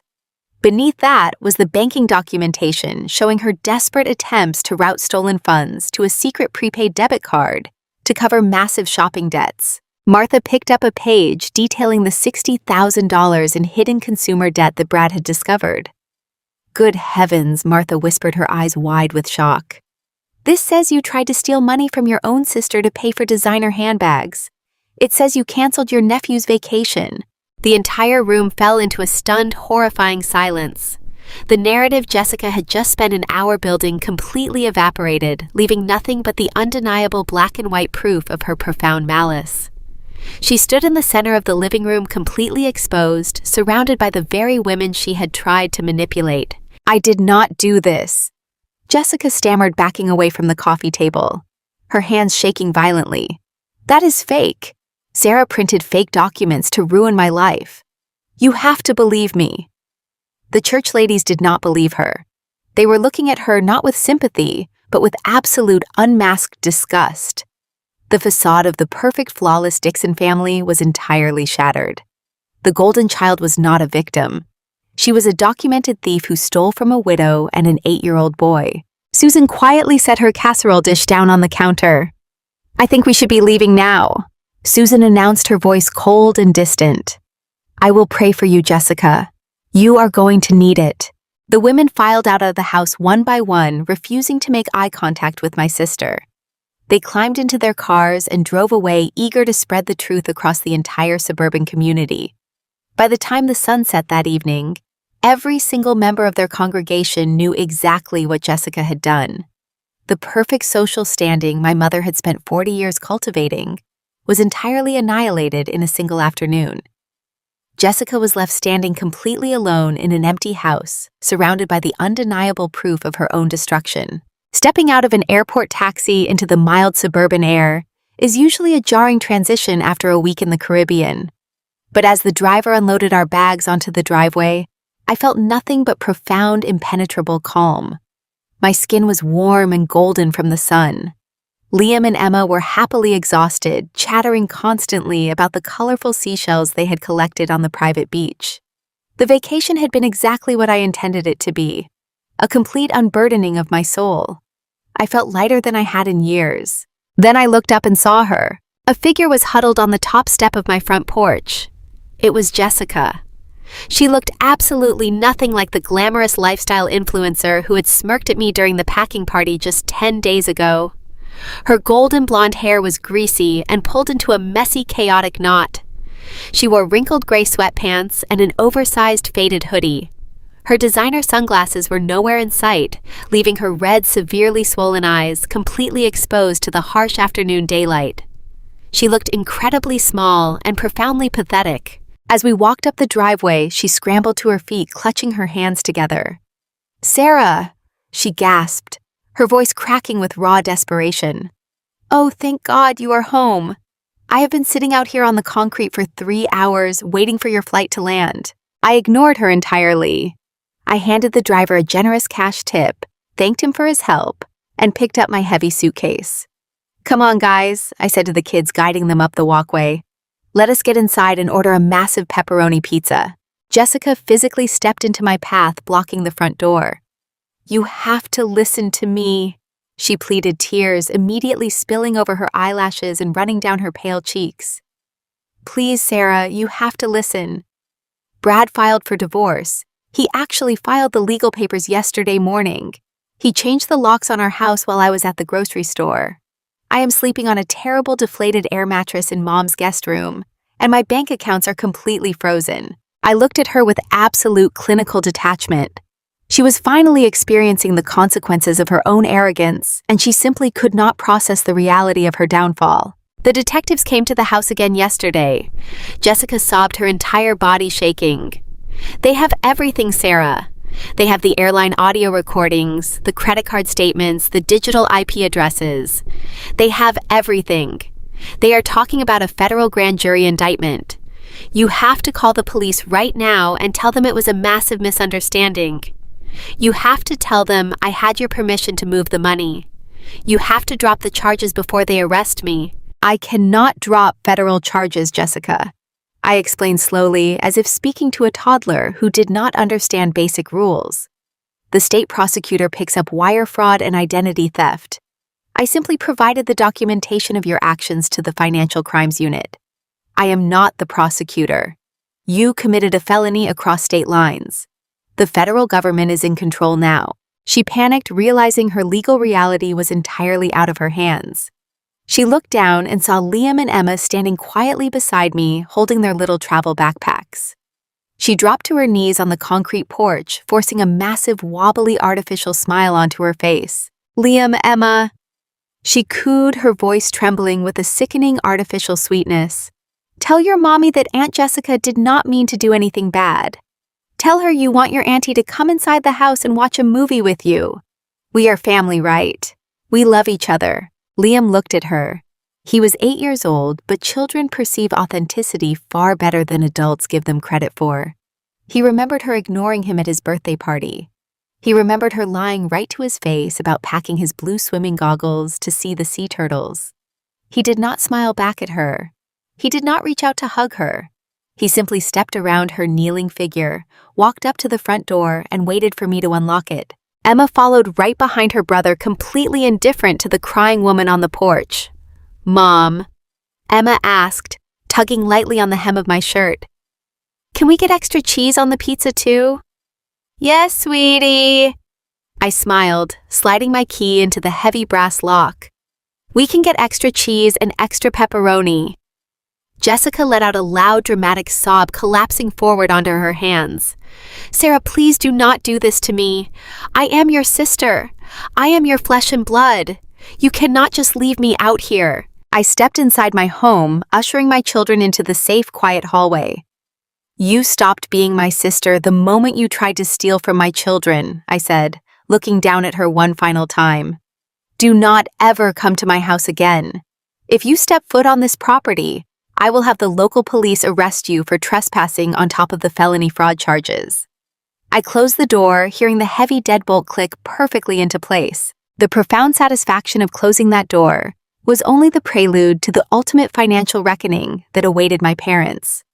2 days after my return home, my corporate attorney Michael Sterling called me during my lunch break.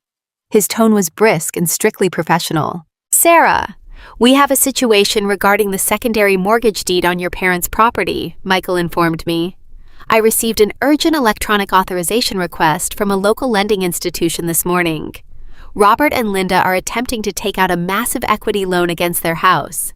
They are trying to secure $150,000 in cash." I leaned back in my office chair, swirling my iced coffee. "They need the cash to pay for Jessica's criminal defense attorney," I stated. "A federal fraud case requires a massive legal retainer up front. They are trying to liquidate their home equity to keep their golden child out of a federal penitentiary." "That is undoubtedly their strategy," Michael agreed. "However, they seem to have completely forgotten the legal architecture of their own property ownership. Do you want me to deny the authorization?" I smiled a slow, cold smile. To understand the sheer cinematic perfection of this moment, you have to look back exactly 7 years. My father had made a series of incredibly foolish investments, trying to fund a risky business venture just to impress his wealthy church friends. He failed miserably and nearly bankrupted my parents. They were weeks away from bank foreclosure. My mother came to me crying, begging me to save their pristine suburban image. I agreed to bail them out and pay off their massive arrears, but I am an operations director. I do not hand out free money to people who constantly disrespect me. I structured the bailout as a formal legal agreement. I paid their debt, and in exchange my name was permanently added to the deed of their house. I held 51% equity and strict veto power over any future financial encumbrances against the property. They could live there, but they could not borrow against the house or sell it, without my explicit written legal authorization. My parents had been so desperate to save their social standing 7 years ago that they signed the contracts without a second thought. And over the years, their immense pride caused them to conveniently erase that humiliating fact from their memories. They went back to treating me like a subordinate, completely forgetting that I literally owned the roof over their heads. "Deny the authorization, Michael," I instructed, my voice ringing with absolute authority. "Block the loan completely. Send the bank a formal denial letter stating that the majority equity holder actively refuses to encumber the asset." The explosion happened less than 4 hours later. My cell phone rang, lighting up with my father's contact name. I answered it, placing the phone on speaker and setting it on my desk. "Sarah, what is the meaning of this?" My father bellowed, his voice echoing off my office walls. "The bank just called us. They said our equity loan was completely blocked because you refused to sign the release documents. We need that money immediately. Jessica is facing a grand jury indictment next week. We have to hire a premium defense team to keep her out of prison. I am not authorizing a second mortgage on my property to fund the legal defense of a woman who committed wire fraud against my children." "Dad," I replied calmly, "that would be an exceptionally poor financial investment." "Your property," my mother screamed in the background, having clearly put her own phone on speaker. "This is our home. We raised you in this house. You are holding our money hostage. You are trying to destroy your sister." "It is not your money, Mom," I corrected her, cutting through her hysterical entitlement with surgical precision. 7 years ago, you were days away from losing that house to the bank. I saved you from complete financial ruin and social humiliation. I took the controlling equity in exchange for clearing your massive debts. You signed the paperwork. You gave me the legal veto power. You do not own that equity. I do. The silence on the other end of the line was absolute and terrifying. They were suddenly forced to confront the catastrophic reality of their choices. They had actively alienated and insulted the only daughter who actually possessed the financial power to save them. They had placed all their bets on the golden child, and now the golden child was bankrupting them. "But what are we supposed to do?" My father finally asked, his voice sounding completely hollow and defeated. The lawyers need a massive retainer by tomorrow morning. If we cannot get the loan Jessica has to use a public defender, she will be absolutely destroyed in federal court. Then I suggest you downsize, I told them, my tone devoid of any sympathy or hesitation. Sell the house. I will take my 51% cut of the sale to recover my initial investment, and you can use whatever pathetic scraps are left over to pay for her lawyers. You sacrificed your entire relationship with me to protect her ego. Now you can sacrifice your retirement to keep her out of federal prison. Have a nice afternoon. I ended the call and permanently blocked their numbers. The trap had not just closed, it had completely crushed the foundation of their entire toxic empire. They were going to lose their beautiful suburban home, their pristine church reputation, and their long-term financial security, all to defend a daughter who had manipulated them for 30 years. Justice was not just served, it was absolute. The sterile conference room of Michael Sterling's downtown law firm offered no comfort and no warmth. It was a space designed for clinical transactions and absolute finality. I sat at the far end of the massive glass table, looking out over the sprawling city skyline. The rain was beating relentlessly against the floor-to-ceiling windows, masking the sound of the heavy mahogany doors swinging open. My parents walked in first, followed closely by Jessica. The physical transformation they had undergone in just a few short weeks was staggering. My father looked like a man who had aged a decade. His shoulders were slumped, and the tailored suits he used to wear with such arrogant pride had been replaced by a wrinkled-off-the-rack jacket. My mother clutched her purse tightly against her chest, her eyes darting nervously around the intimidating corporate environment. She had completely lost the suburban superiority that used to dictate her every movement. And then there was Jessica. The golden child was entirely stripped of her glamorous veneer. She wore plain dark jeans and a faded sweater, her hair pulled back into a severe practical ponytail. She refused to make eye contact with me, staring blankly at the polished glass table. "Take a seat," Michael instructed, his voice devoid of any conversational warmth. They slid into the chairs opposite me, moving with a heavy, defeated synchronization. I did not offer them water. I did not ask how they were doing. I simply opened the leather portfolio resting in front of me and pulled out a thick stack of legal documents. "You asked for a meeting to discuss the federal wire fraud charges," I began, my voice ringing with absolute calm authority. "You begged me to contact the Financial Crimes Unit and withdraw my cooperation as the primary victim. You said Jessica would not survive a federal indictment." My mother leaned forward slightly, her hands trembling.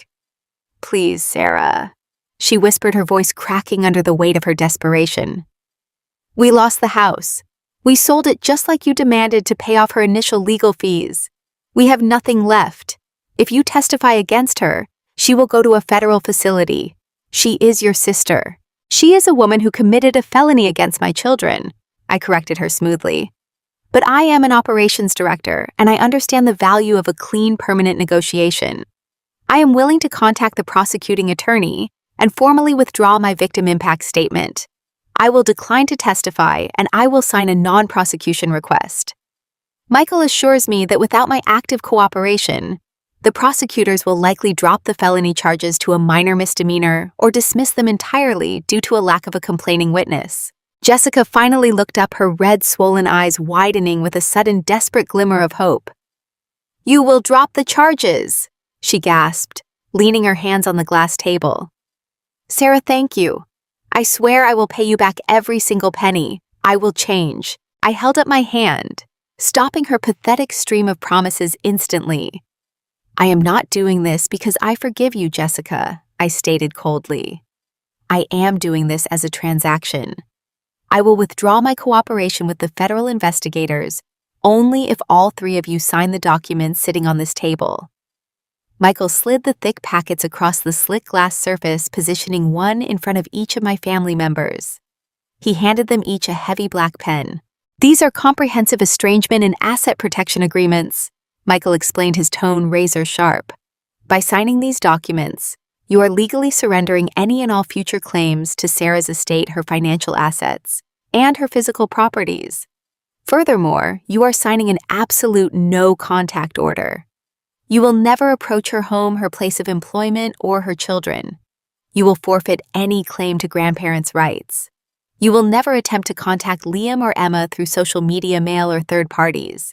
If you violate this agreement, you will be held liable for catastrophic financial damages, and Sarah will immediately file civil harassment charges. My father stared at the dense legal jargon printed on the pages, his face turning a sickly shade of pale.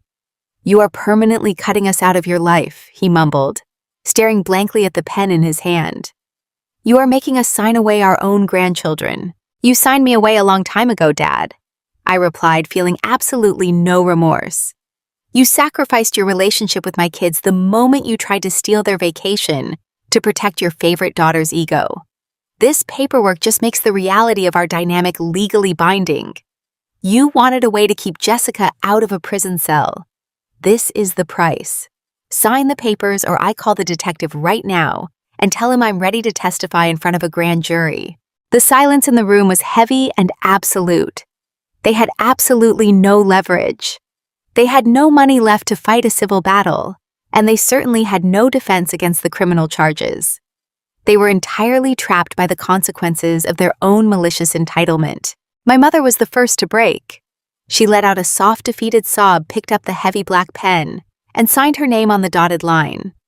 Her signature was shaky and weak, completely lacking its usual flourish. My father watched her sign, then slowly picked up his own pen. He did not say a word as he initialed every single page, formally erasing himself from my life and the lives of my children. Jessica was the last to sign. She stared at the contract, tears silently rolling down her cheeks, splashing onto the thick legal paper. She realized that she was signing away the only financial safety net she had left in the world. She would never be able to manipulate me again. She would never be able to run to our parents and demand they force me to fund her lifestyle. She was entirely alone. She gripped the pen and signed her name, her hand trembling violently. Michael gathered the documents, checking each signature with professional scrutiny. He stamped them with his notary seal, making the estrangement permanently binding. "We are done here," Michael announced, standing up from the table. "You will receive certified copies in the mail. I suggest you exit the building immediately." My parents stood up, pushing their chairs back. They looked at me one final time, searching my face for any lingering trace of the obedient daughter they used to control. They found nothing but a cold, impenetrable wall. They walked out of the conference room without saying goodbye. Jessica lingered for just a fraction of a second, opening her mouth as if she wanted to offer one last apology. But she saw the absolute finality in my eyes, closed her mouth, and followed our parents out the door. I sat in the quiet conference room listening to the rain beat against the glass. The toxic chain that had bound me to them for 34 years was finally completely severed. 6 months after that meeting in the law office, the dust had completely settled, leaving behind a profoundly different landscape. The autumn air in my city was crisp and clear, matching the absolute clarity I felt in my daily life. I had completely eliminated the chaotic noise of my biological family, and the resulting peace was nothing short of miraculous. Jessica was currently living in a cramped one-bedroom apartment situated over a noisy laundromat in a highly undesirable neighborhood. Brad had finalized their divorce, ensuring he was legally separated from her massive mountain of hidden debt. To avoid completely drowning in collections, she had been forced to take a minimum wage retail job at a local discount clothing store. The woman who once called herself a luxury lifestyle influencer now spent 40 hours a week folding discounted denim and dealing with irate customers. She had no car, no sponsorships, and absolutely no access to my bank accounts. She was living the exact life she had earned. My parents had suffered a similarly devastating downfall. After I forced the sale of their massive suburban house to recover my equity, they were left with a tiny fraction of their former wealth. They used almost all of it to pay Jessica's initial defense lawyers before the criminal case was dropped. They were forced to move into a tiny, outdated condominium on the far edge of the city. Their former church community had completely ostracized them. The influential suburban women who once attended my mother's lavish dinner parties now pretended not to see her when they crossed paths at the grocery store. Without their large house and their pristine reputation, they had absolutely nothing left to offer the social hierarchy. They were isolated, disgraced, and entirely forgotten. I, meanwhile, was thriving in ways I never thought possible. Without the constant emotional and financial drain of my family, I poured my energy into my career and my children. My company recognized my flawless operational management during a massive supply chain crisis and promoted me to Vice President of Regional Logistics. The new title came with a substantial salary increase and a generous stock options package. I was no longer just comfortable. I was incredibly secure. Liam and Emma were blossoming. The anxiety that used to hover over our household during family holidays was entirely gone. We spent our weekends hiking through state parks, visiting interactive science museums, and building massive elaborate forts in the living room. They never asked about their Aunt Jessica or their grandparents. Children naturally gravitate towards safety and peace, and our home was finally filled with an abundance of both. It was a quiet Friday evening in late October. The kids were upstairs fast asleep after a marathon session of board games and homemade pizza. I sat at my kitchen island with my laptop open, a warm mug of herbal tea resting beside me. The house was silent, and the only light came from the soft glow of the under-cabinet fixtures. I opened my browser and navigated to an exclusive luxury travel portal. I did not need to ask anyone for permission. I did not need to consult a family group chat or compromise on the destination to appease an entitled sister.